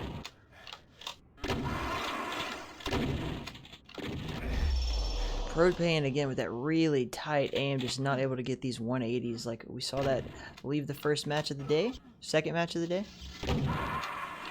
We have the man himself joining us right now, Mr. Ralphis. Ralphis, how are you? Hello, gentlemen. How are you feeling, man? Look at my wounds here after my first games back after getting on 2 years here. Seifer handed me a nice loss. We've got it on good authority that he's funded by the Russian government, and they've been like Dragoing him essentially, Rocky IV style, to be the greatest Doom player. So it's not your fault, man. Well, I was definitely Apollo Creed today, so he broke me. So yeah, shout out to Seifer. Shout out to Disco Rhine, who also surprised me. I did not take him seriously, and put me down. Just glad to see you here So, competing, man. And you still have what? Yeah, it's great. 2 more chances to qualify. We'll see you. Just get that practice. That's right. Qualifiers 3 and 4. Everybody that didn't make it this week, make sure you jump in the next 2 weeks. Get a chance to beat on me.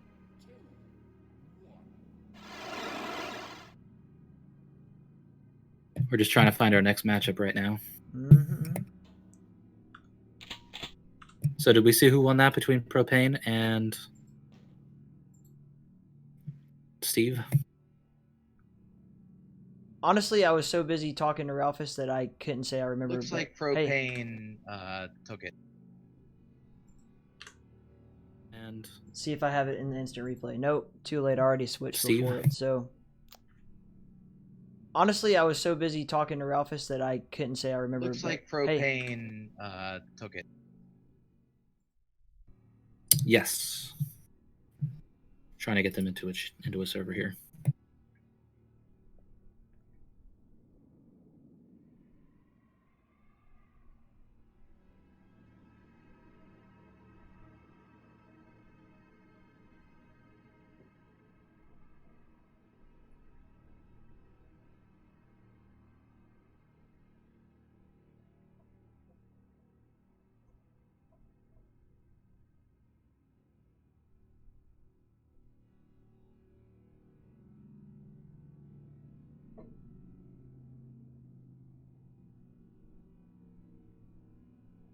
It's gonna be really fun to watch Legion and Seifer get their game on.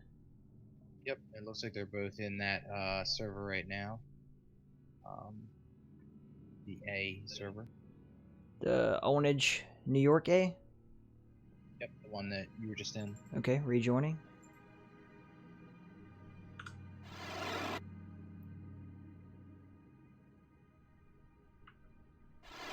Pitter patter, let's get at her.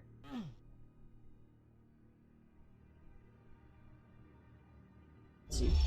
Do you know that LessThanPropane is also methane, which is his secret weapon?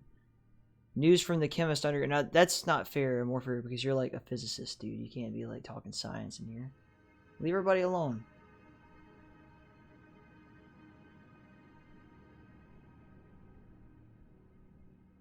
So judging by my last encounter with Seifer here, I think it would be best if Legion would ban Dweller quickly.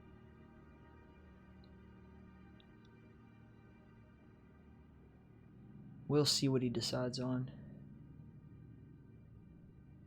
Definitely, like, Dweller was like just such an interesting matchup in general, especially the way that they're playing, the way that Seifer's playing all the way around. It seems like he's like just so smooth in his movement and everything. He wasn't hitting any corners. He was just kind of backing up almost like he knew the map like the back of his hand and positioning himself in all the right places. His aim was spot on. Unbelievable. He was rocking me from across the map, shotgun, catching my hitbox, just little corners of it. Very impressive. Both Dweller games I played today were pretty different than what I'm used to. I don't know what Disco Ryan's background is. Someone had mentioned that he might be a Quake player. Yeah. And he kind of played that map unlike anyone that I'm used to. So I started to have to adjust. And that one actually went to a time limit because he was kind of playing it like a Quake map, you know, kind of controlling the area and just sitting back and waiting. Alright, looks like they're going to pick Mu2D here. Got ourselves a convoy. And away we go. Right off the bat, we meet up here on the upper plat. Good damage here from Seifer. He's going to have to try to figure out where his opponent is. And perfectly executed. Caught him with that shotgun.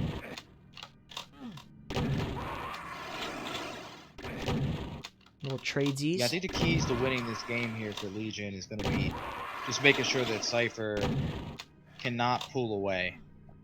He seems to have a really great aim, and on this map where there's no health to work to your advantage, he's just going to have to stay on top of him. And so far, so good. It's up 42.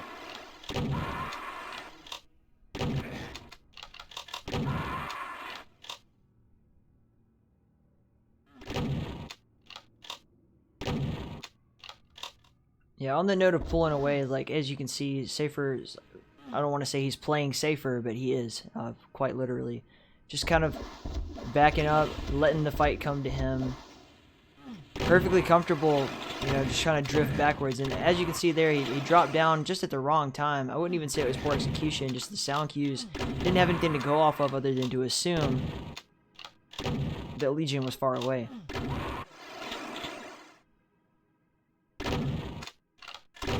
So far, very back and forth.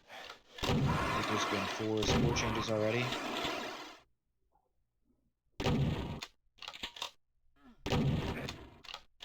Or lead changes, I should say.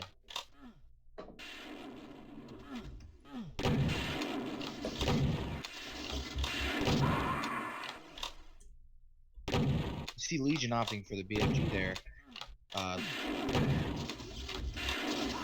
He's doing it again. Having a little more success on that run.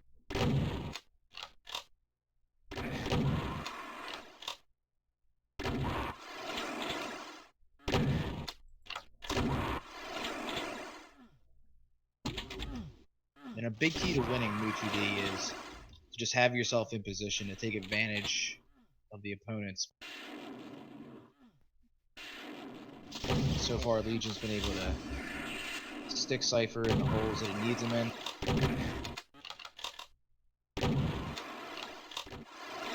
Count him out, starting to come back a little bit, frag by frag. We're seeing Legion throughout the day really play heavily on the BFG, and this is a map where it's not quite such a chore to get to that may end up leading to his advantage, but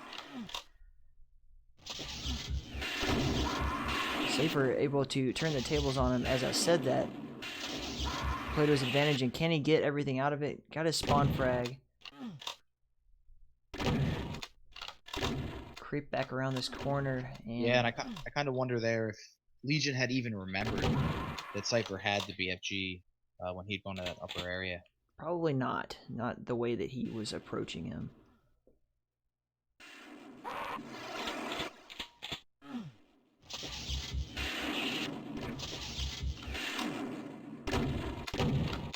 Point blank, almost a delayed kill there as we see his body get just vaporized into nothingness.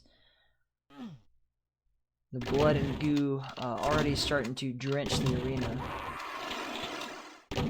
Very nice, straightforward shotgun from Legion here. Several frags in a row, and this might just be what he needs to take over the game.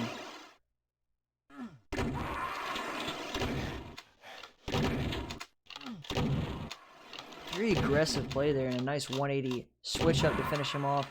Keeps moving right through straight to the spawn points, and unfortunately just kind of ran out of health at the end of that one.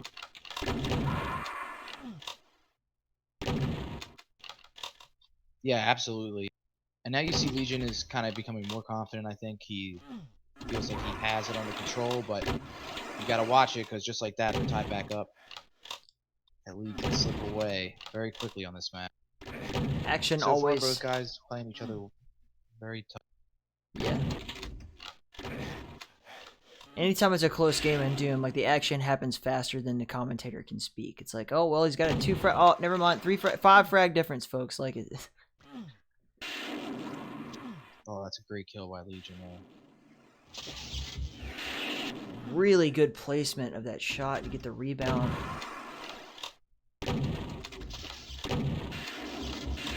And oh, just not able to get the shotgun aimed right where he needed to get that kill. He's gonna have to eat one.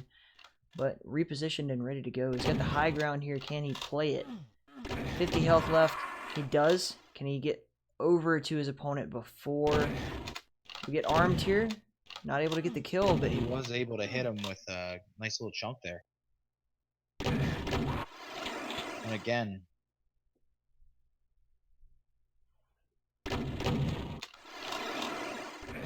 straight through the teleporter, but Seifer knew exactly where he was going to come out and had him scouted almost like a railgun in Quake.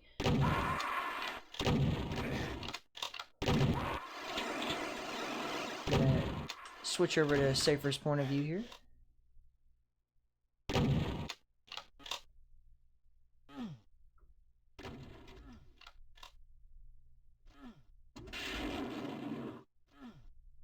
Chased him down and caught him as he turned. Only 15 health. He's gonna have to kind of like try to get the most he can out of this. A complete miss from both parties. Finally getting finished off. And we got a good 5 frag deficit here. 4 frag deficit.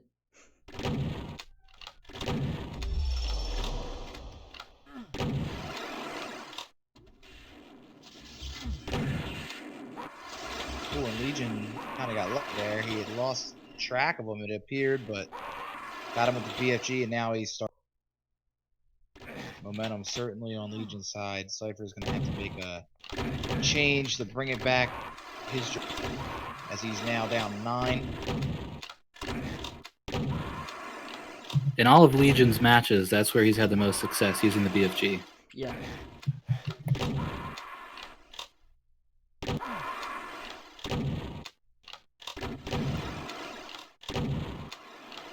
Seifer's starting to cut back into that lead now. He's cut it back down to 6. He's in a good position here, but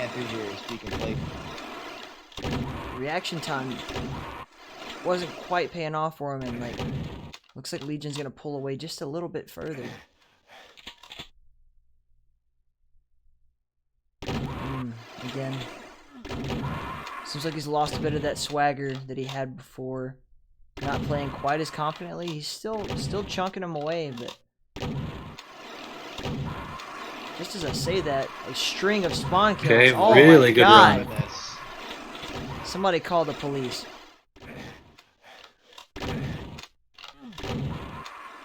He needs some milk. This is incredible.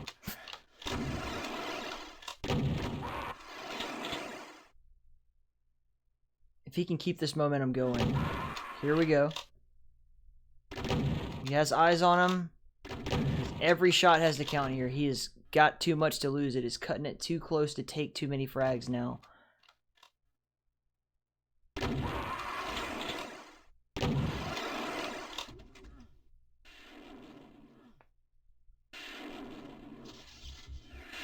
Yeah, when you're watching that, it looks like Legion planned it perfectly to spawn right in front of that BFG, but really good lucky spawn there. Seifer's playing safely now, trying to catch him coming through the teleporter, and it looks like it pushes him into the teleporter, telefrag. So now Legion just has to close it out. He's got a 5 frag lead here. All he's got to do is seal up these 2 frags. Catch him coming through the teleporter, and it looks like it pushes him into the teleporter, telefrag. So now Legion just has to close it out. He's got a 5 frag lead here. All he's got to do is we're back just seal in up time these for 2 perhaps frags. the last kill. And that's that, folks. Well, for someone that has never played anything before, Seifer had an amazing showing. Yeah, absolutely. Couldn't make it out of the losers bracket. But he did put a has-been to bed. So congrats to Seifer. I think he had a pretty good run today. And Legion is an accomplished player in his own right. Many years in the Doom community, many competitions, a mainstay in the IDL and WDL when they were running their season.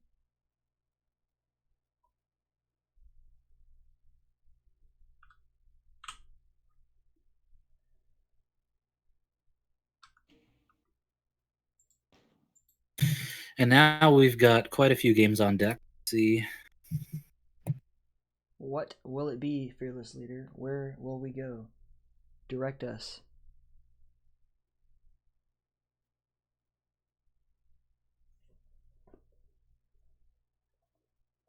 Well, we can. It looks like Dastin and Propane are going to be Dime stream. So we've got Disco Ryan and Dante or Ty and Solar. Let's see who's going to come up next.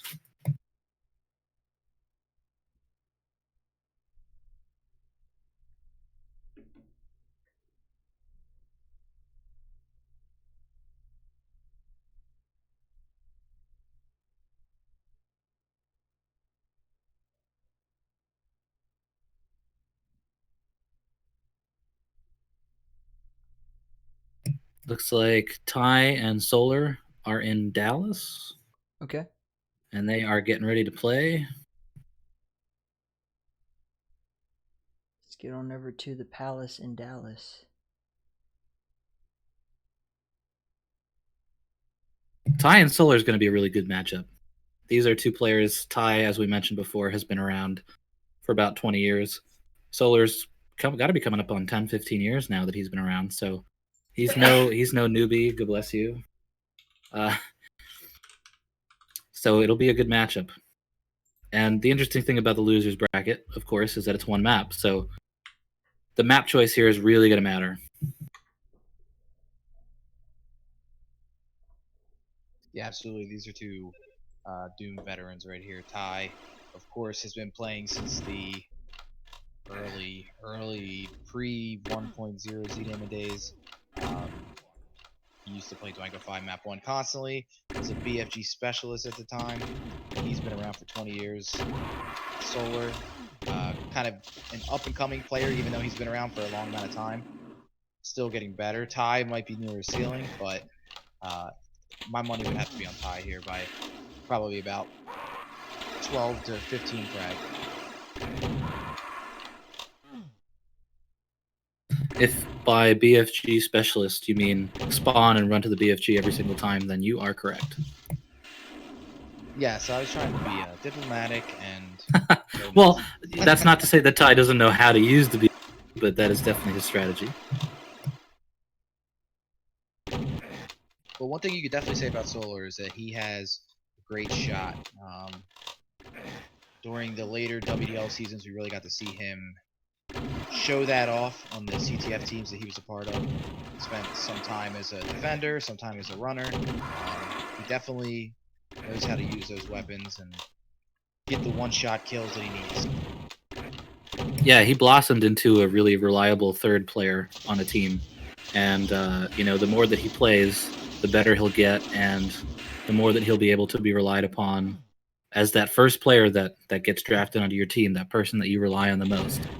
And I think you've seen over the years, his aim has improved, his game sense has improved. So he's really, I think his goal here has got to be to stop Ty from getting that BFG, because he's just going to relentlessly go for it. It's true. I think the keys of the game for Solar are basically going to be contain Ty away from that BFG and really capitalize on any spawn kill. So far, he's had a hard time stopping that BFG. The thing to remember here is the person with the most frags at the end of the match moves on. True. This is something a major component. Yes. To take the crown tournament. You've really got to get the most frags in order, Oh, absolutely. Yeah, the key component is, he's going to have to get out here. They're just going to want to, get as many kills, rack it up, try to get to 50. If they can get to 50, they're in a good spot.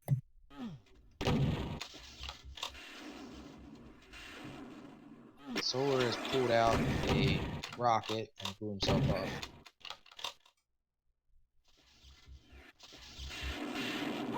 An interesting strategy, to say the least. Well, we watched him play Ghostkiller, and Ghostkiller got 49 frags and then subsequently killed himself about 5, 6, 7 times. Just to have fun, but maybe he's trying to use that as an actual strategy. We'll see. Oh man, got a good shot. Oh, there you go. Able to follow through with that on near spawn frag. Yeah, Solar. Ty hiding in the corner. Exactly. Solar has, he's getting a lot of great shots here on Ty, but he's going to need to capitalize on those easy spawn frags if he wants to climb back into this, as he's has a 5 frag deficit at this point. And Ty is he was lucky to get that. Yeah, he is. beautiful. That was actually a great recovery by Solar. Most of the time, the player is going to die there, so he really only had one chance to make that swing shot kill, and he made it count.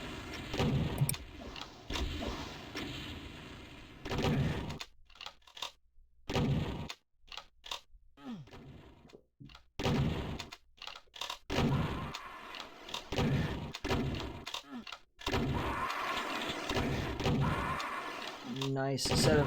Oh, not able to get the second spawn frag, unfortunately.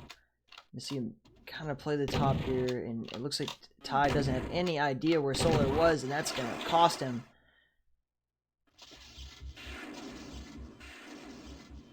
Too much noise. Can't escape from that kind of thing. He exposed himself just a little too early, and the BFG finished him off. Dead silence.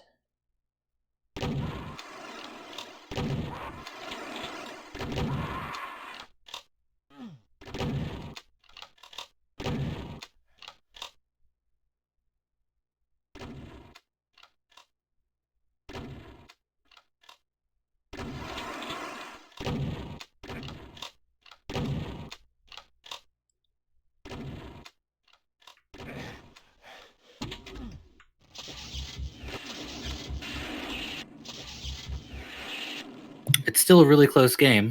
Solar is not out of this yet. I think he's surprising a lot of people right now by keeping up with someone like Ty. Ralph mentioned earlier he's really quick right after the spawn, but in general, Ty is not somebody that will sit in one spot. You know, he's always moving, so he's kind of hard to catch. And Solar seems to be slowing the game down, letting Ty's impatience get the best of him, and he ties it up at 20 frags apiece. Oh, absolutely. It's definitely paying off for Solar here as he takes the lead. And what he's doing is he's forcing Ty to play his game. You know, he's slowing Ty down, letting Ty come to him. It's just a dynamic of this map that we've kind of seen all day. Is you've every opportunity to put eyeballs on your opponent. You just really want to try to make them come to you because you know what angle they're coming from. If you can see them moving in a direction, you can pretty much make a almost flawless decision about where they're going to next intersect your line of sight. Yeah, Solar is playing a beautiful game right now. He's letting Ty run right into his sights, and you know, he's playing right into to everything that he wants right now. So now it's interesting to see, is Ty going to be able to make this adjustment? As they tie back up here at the halfway point of the game, 25 to 20, Solar pulls ahead, 27 to 25. Ty's going to have to get back to what was working for him, which is spamming that BFG. That really put him ahead a decent amount early, and now he's playing right into Solar's hands. He's going SSG jousting. They're just going to keep shooting each other with that SSG, but now Ty's going to make a play for that BFG. Oh man, Solar had a chance to kill him there, but he didn't. He's going to have to hold on to his BFG. But Ty doesn't even really know. Oh, there you go. Ty has not really changed his playstyle at all. He is still being ultra aggressive. So far, it's keeping him in the game. He didn't let Solar get too big of a lead, but it's definitely a dead even match right now.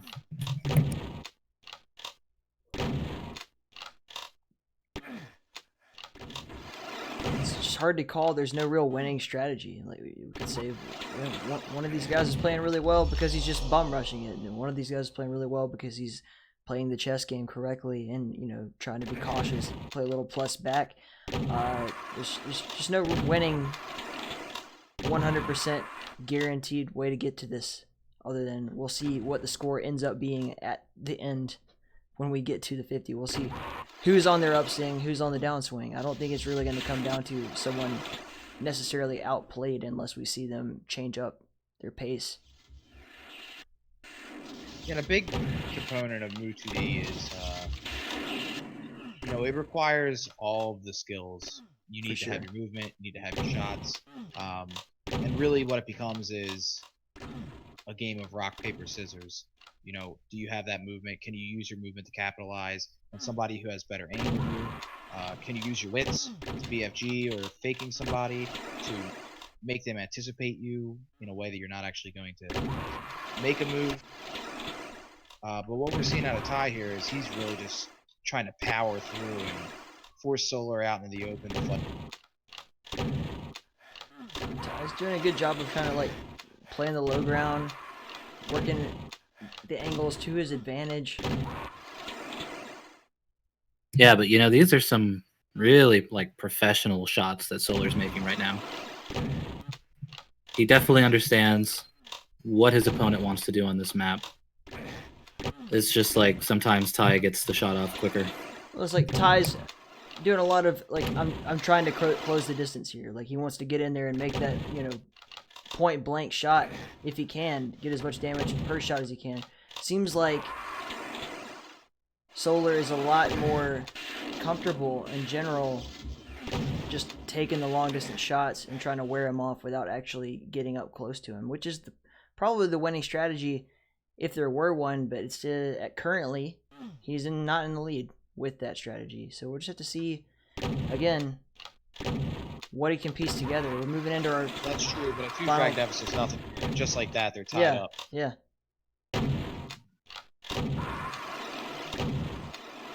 9 more frags to go, 8 more frags now to go. Ty's able to capitalize on another spawn kill.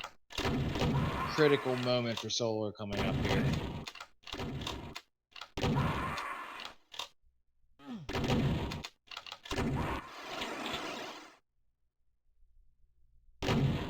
I think what you're seeing is the experience of Ty. You know, 20 years in this game. He's able to make those critical shots at the most important moments. Great players come through when it counts most, and Ty is definitely a great player. He was able to capitalize on every single one of those.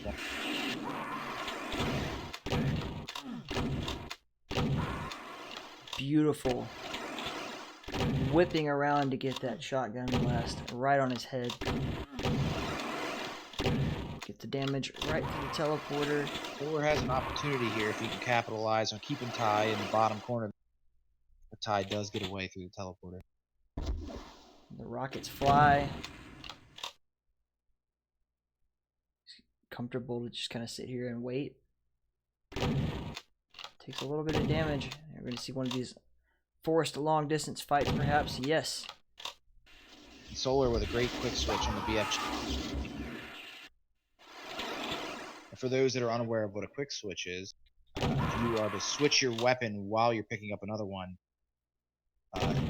It will come directly up so that you can use it immediately rather than picking it up and changing to it. Only 2 more frags to go, but only 2 frags difference between these guys. We could easily see Solar pulled this back together at the last minute. A jumping attempt there, ran right into the line of fire and is able to actually get some damage off and then quickly escape again. Really smart with the chain gun there by Solar. Yeah, he knows what he's doing. He's fine with slowing it down. He knows he's got to. He doesn't have much of a choice. Yeah. Damage just keeps We've entered coming. our 13th minute here, so we've still got 7 minutes to... Oh, and it doesn't work out. 1 more to go. So back against the wall here. Ty needs 1. But Ty only has 10 health. So there is a chance if he gets caught in the wrong position. Never mind. Ooh. That's that. Experience for today. That was a great game by both players. Huge credit to Solar. I think he had a great showing today. 1. But Ty only has 10 health. So there is a chance if he gets caught in the wrong position. Never mind. Ooh. That's that. Experience for today. That was a great game by both players. Zenero's already got So the bracket updated. Yep. Ty moves on to face Legion.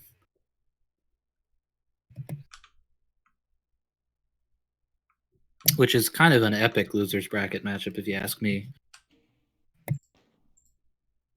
I think they've actually occupied a couple of IDL and WDL teams together, haven't they? I would guess that that's the case, yes.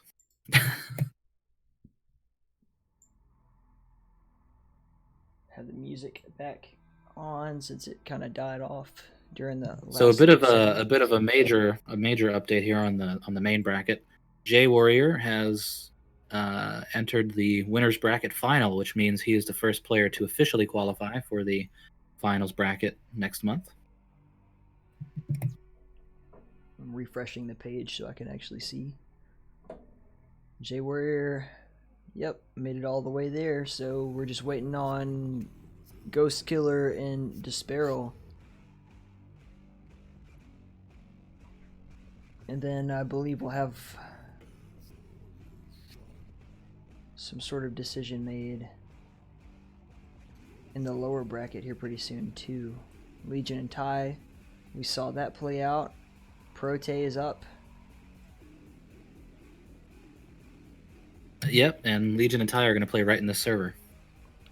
Well, then I better get back to that server. Oh, by the way, Bones, not like... that this is the time to really fret about it, but the spectator HUD seems to be broken on my end in this server.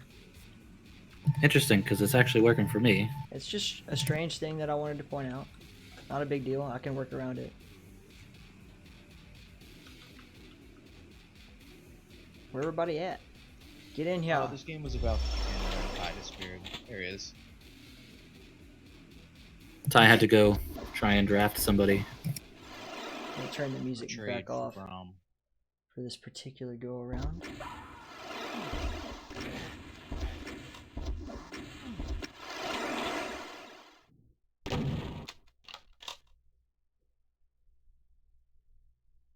So, interesting decision here. Both players decided to skip banning maps and just go straight into Move 2D.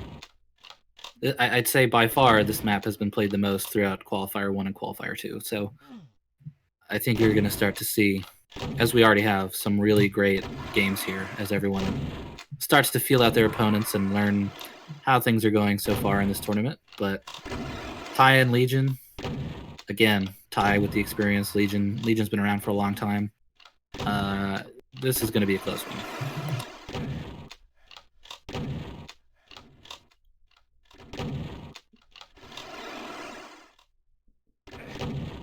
Oh, goodness gracious. Why didn't anybody tell me that we weren't looking at the game? I'm just sitting here watching me stare at the screen like an idiot. Anyway, here we are. Alright, so, yep, Ty versus Legion. Another loser bracket. Legion just coming off the victory over Seifer. Ty coming off victory against Solar just a few moments ago. Same map, so Ty is probably very warmed up. That would make me peg him the favorite. I think he would be the favorite anyway.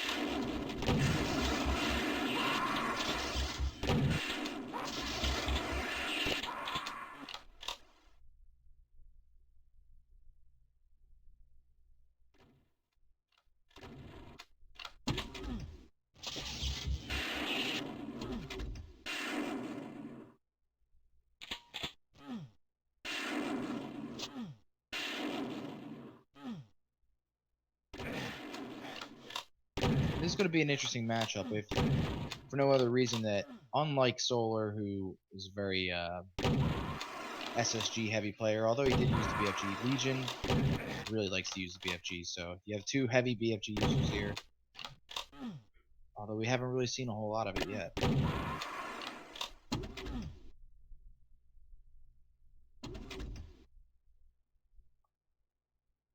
I think games play out pretty funny when you have two players that kind of constantly go for the BFG.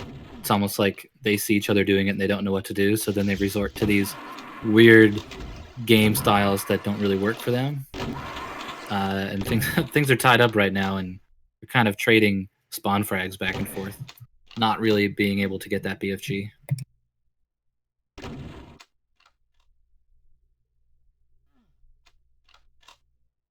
Legion, very patient, just waiting for his sound cues.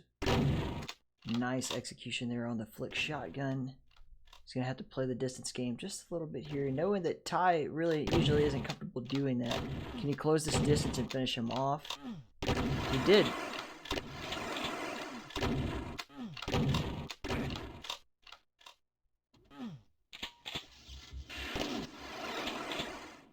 Nice BFG shot. Nice anticipation by Ty.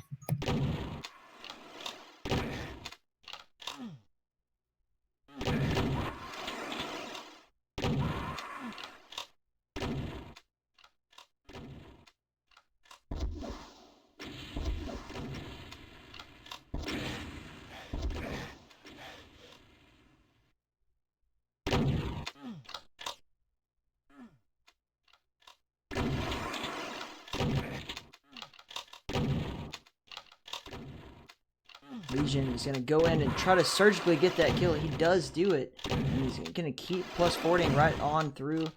Perfect timing as he goes around the map. But through the teleporter, someone's right in front of his opponent, able to get that shot time after time after time. With only 30 health, taking very little damage in that streak, and was able to secure a lead. Can he keep it? Yeah. Yeah. That was a 4 frag run by Legion. So that gives him a 2 frag lead now.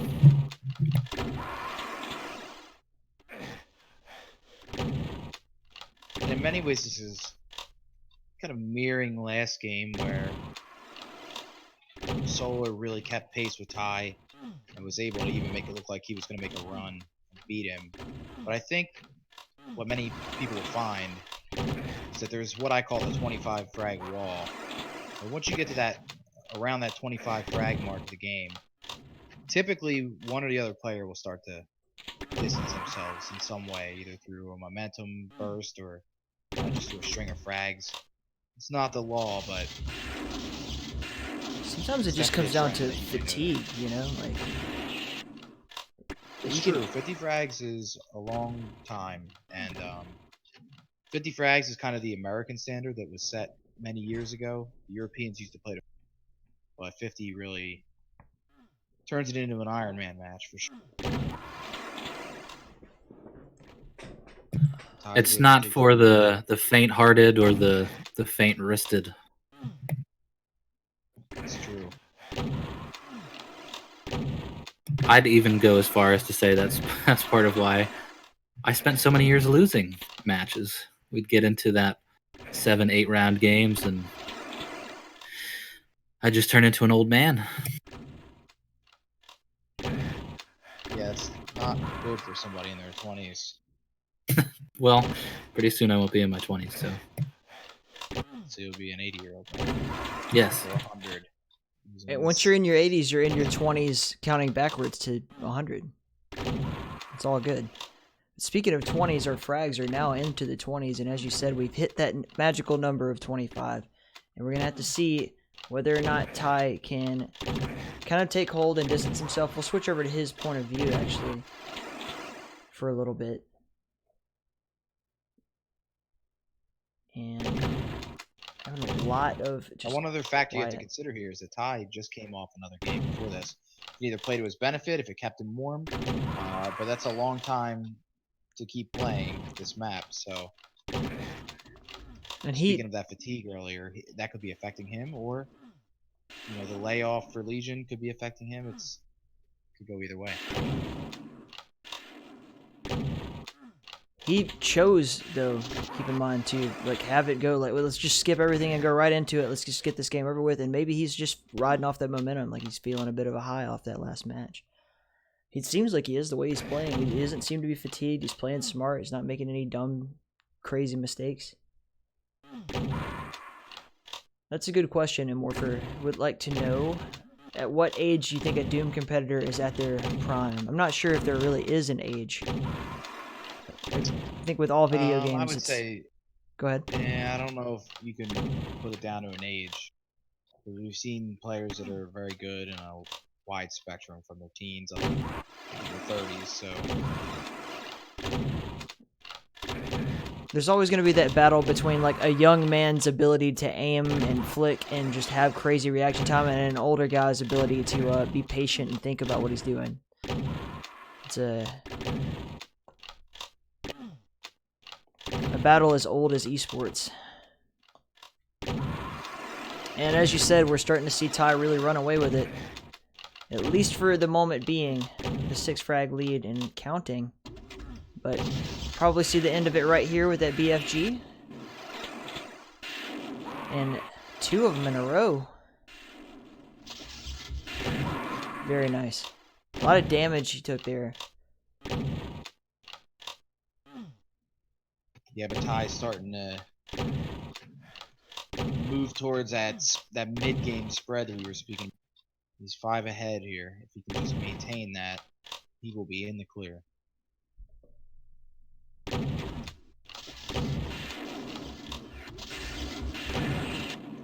Legion unable to capitalize on those BFG shots.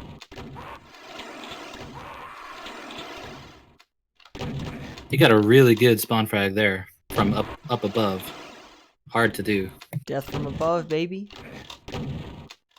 Yeah, Legion definitely is not out of this. I mean, 3 frags like we saw last game could go very quick. Well, we saw Legion go on a 4 frag run earlier where he was actually down by 2, and it ended up with him up by 2. So you're right. Legion is not out of this yet. Great BFG by Legion there. He was able to get some damage on Ty from the back. Unable to get the kill though. And that's what Legion wants to do. That's where he wants to keep Ty. He wants to keep Ty away from that top level, away from the ability to grab the BFG. Keep him down there. Make sure that he is, constantly having to hide and take little pot shots. That's how Legion's going to take advantage of Ty in this game. Still a 3 frag difference though.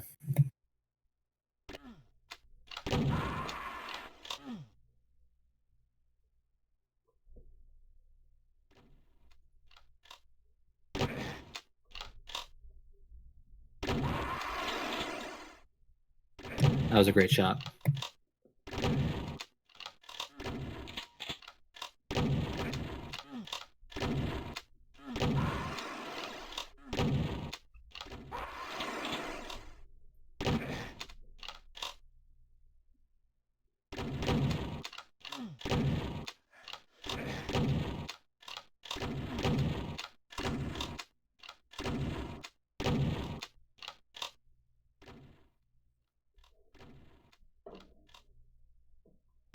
So Ty sitting at 40, only got to get 10 more.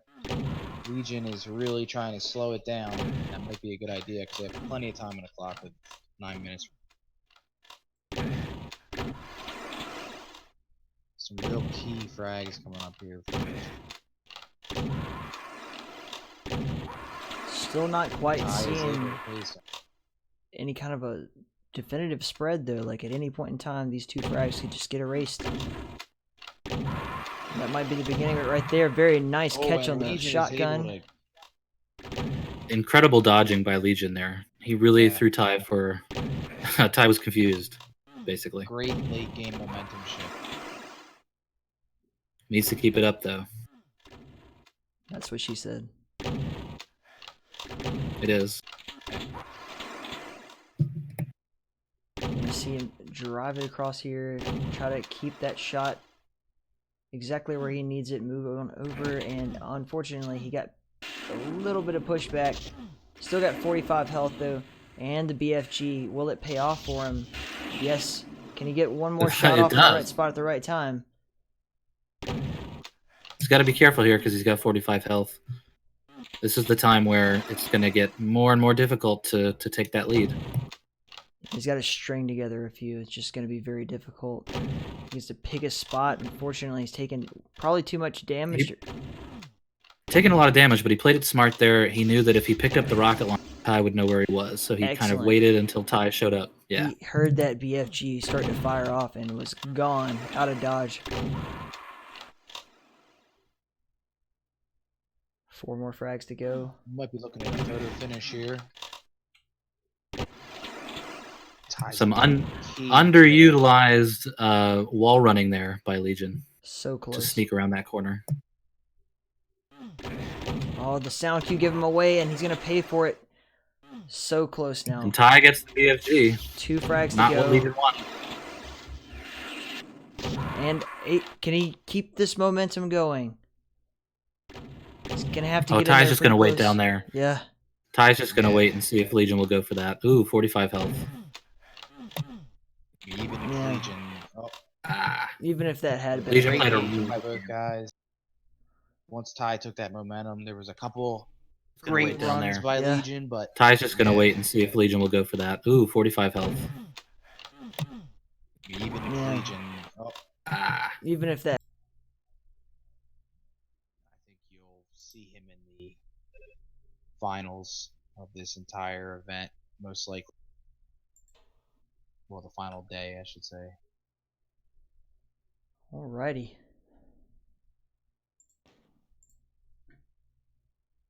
Good news, everyone watching. I finally figured out how to kill the volume in the instant replay. It turns out it was very simple, and I'm just dumb. But hey, you learn something new every day.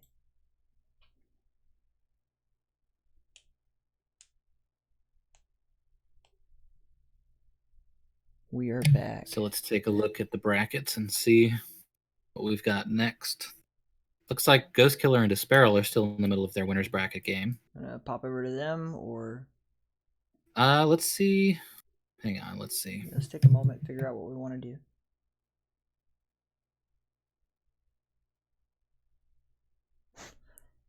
I wish there were a way for me to have shown, like, me finding the volume setting in OBS and just clicking the cancel button so that it would go off, and then we wouldn't have this problem anymore. But I mean, hey, but you know, if you want to see an instant replay without volume, here you go. Look at that. You can see how I'm assuming right now there's no volume whatsoever other than me talking. And you see that, in fact, Ty gets the shotgun win. Can you confirm that? Sick. So the other games going on right now are being streamed already, but no harm in having a double stream if we want. I don't want to encroach, but you're the boss, so we'll do what you say. Where are we going? Let's head on into. Let's see. What do you want to do? You want to do a winners bracket? We're actually in the winners bracket final right now, currently being streamed by Jahar. It's J Warrior versus Ghostkiller. Let's go watch that. That sounds like fun. All right. They are in New York. Take the Crown qualifier number 2A. Ownage, got it. And here we go. At this point, Tide versus Disparrow is about to happen in the DE. That's right. Sorry. Should we do that instead? Yeah, let's do that. Let's grab a game that nobody's watching right now. Okay. My mistake. Sorry, folks. We've also been following the saga of Tide. Yeah, the past few games. Yeah, that's true. I have quite enjoyed that. All right, what server are we going to now? We are going to DE Ownage. Yeah. DE Ownage. There's a lot of those. Pick one. Qualifier A. Got it.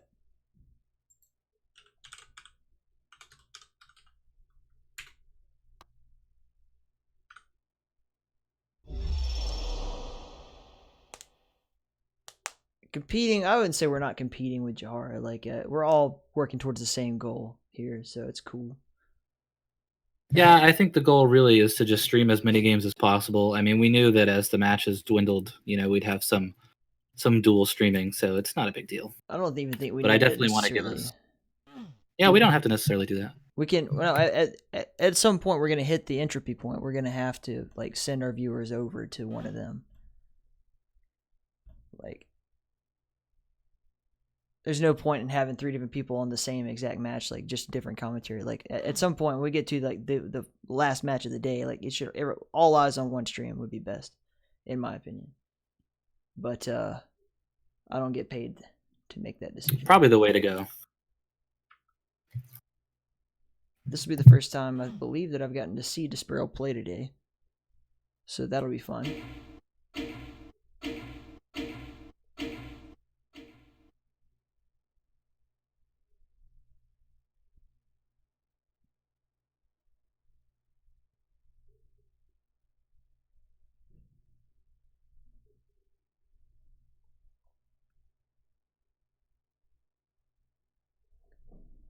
But yes, the saga of Ty will continue.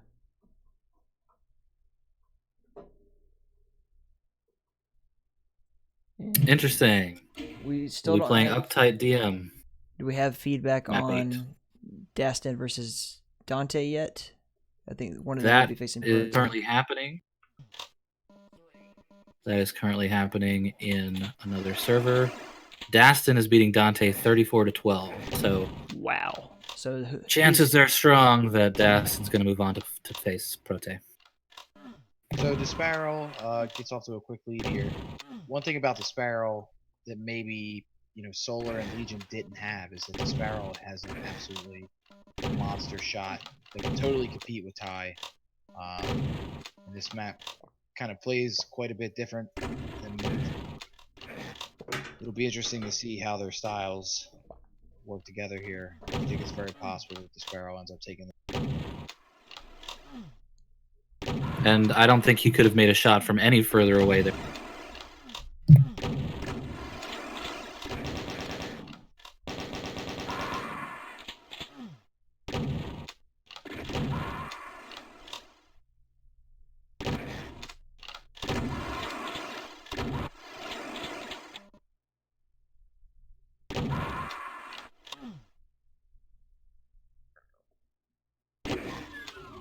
Nice little peekaboo shotgun there. He's going to move around, try to play the ring around the rosy game. Didn't even take the BFG from what I could tell, and is going to continue moving on through. The Sparrow, pretty comfortable just kind of standing his ground and letting his opponent run directly into his weapon. And that's going to lead to a good string of frags here.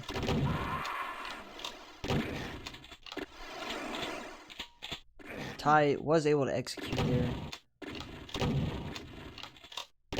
And good use of the terrain to run up there and get the high ground, quickly close the distance, and get off that last shot that he needed.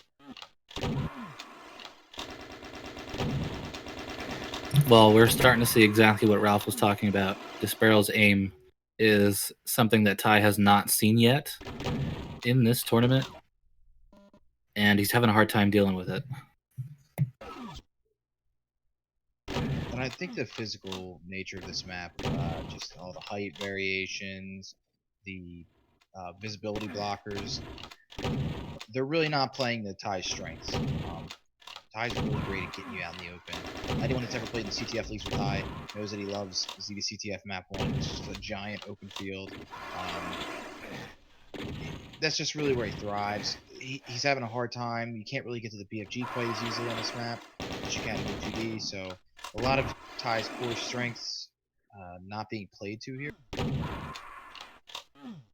But that doesn't mean that he should be counted out. He is in a 9 frag deficit at the moment. We want Ty on one of those maps that we played on New Year's, Bones. Yeah, on Get Lost, where it's just literally an open field. Yeah. 12 frag difference here. The Sparrow pretty definitively staying on top of his game here. And Ty, unfortunately, not able to keep a string going. The Sparrow, on the other hand, was able to just get 2 right off the bat for his 1. I think that New Year's stream was probably your highest rated stream ever, wouldn't you say? I think we had about 0.5 viewers. You did a stream on New Year's? Talk about like New Year's Eve? We did Get Lost. Yeah. Oh my. Who was the... Did you have it open in your browser while you were streaming? Were you the half viewer? Yes.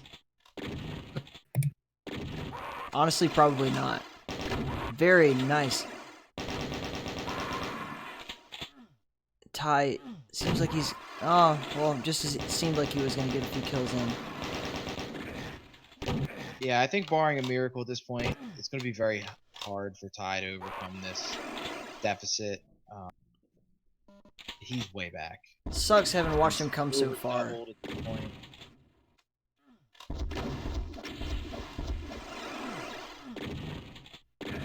It's a very Ty tournament. Kick a lot of ass. And then Come up short? towards the end, yeah. Usually from a bad map pick.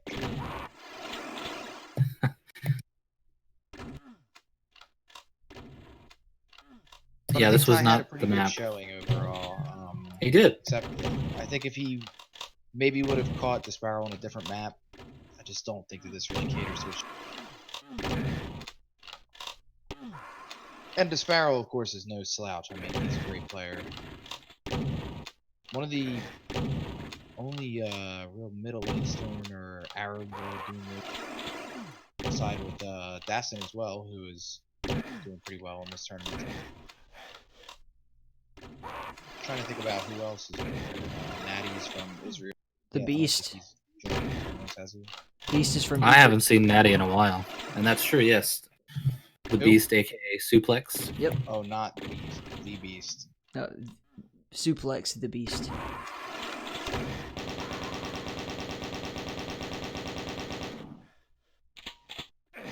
So yeah, not a lot of representation from over there, but the representation that we do have, a lot of strong players. Yeah, really big showing actually from Russia. You've got Dante, Jython, and Seifer, who are all connected. They all know each other in real life, so I'm sure that they've been practicing on their own. Yes. Really good Russian showing. Over in Russian, Doom play you. Uh-huh. You know, the Russian Doom community doesn't get a lot of play. I know that there used to be a very large contingent of Russian Doom players that, and I don't know if those guys are part of it or if it's actually even still around, but they really did not mingle with the Western Doom community, I guess, if you want to say it that way. Very rarely would you cross paths with them, but I know that they were very active and they've been around for a long time over there. And it's just a countdown to Desparrow's win at this point, folks. We'll just be waiting on that to happen before we move on.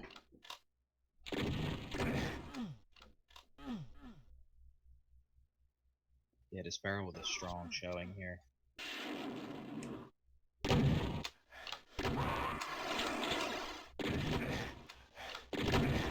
Yeah, I'm honestly always surprised to see Desparrow lose. So this outcome was kind of a little bit more along the lines of what I was thinking was going to happen. So Desparrow keeps himself alive. You know, he was eliminated from.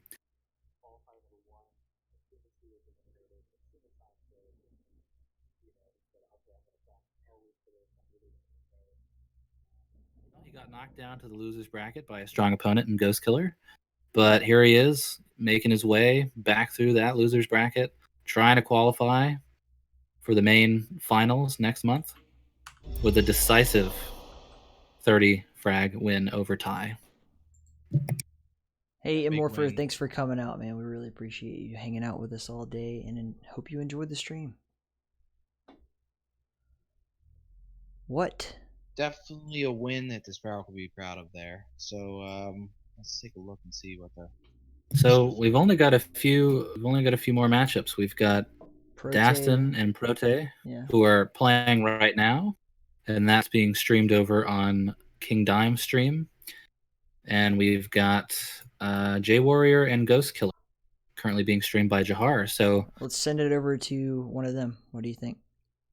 yeah, I think it's time. I think you know, we have covered as many games as we can. I think we should take a look at Dastin and Proteh Well, over on KingDime. Let's send them. Let's see. Raid, KingDime.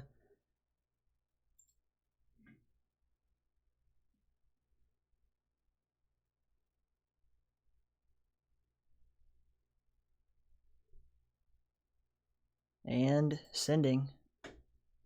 Goodbye, folks.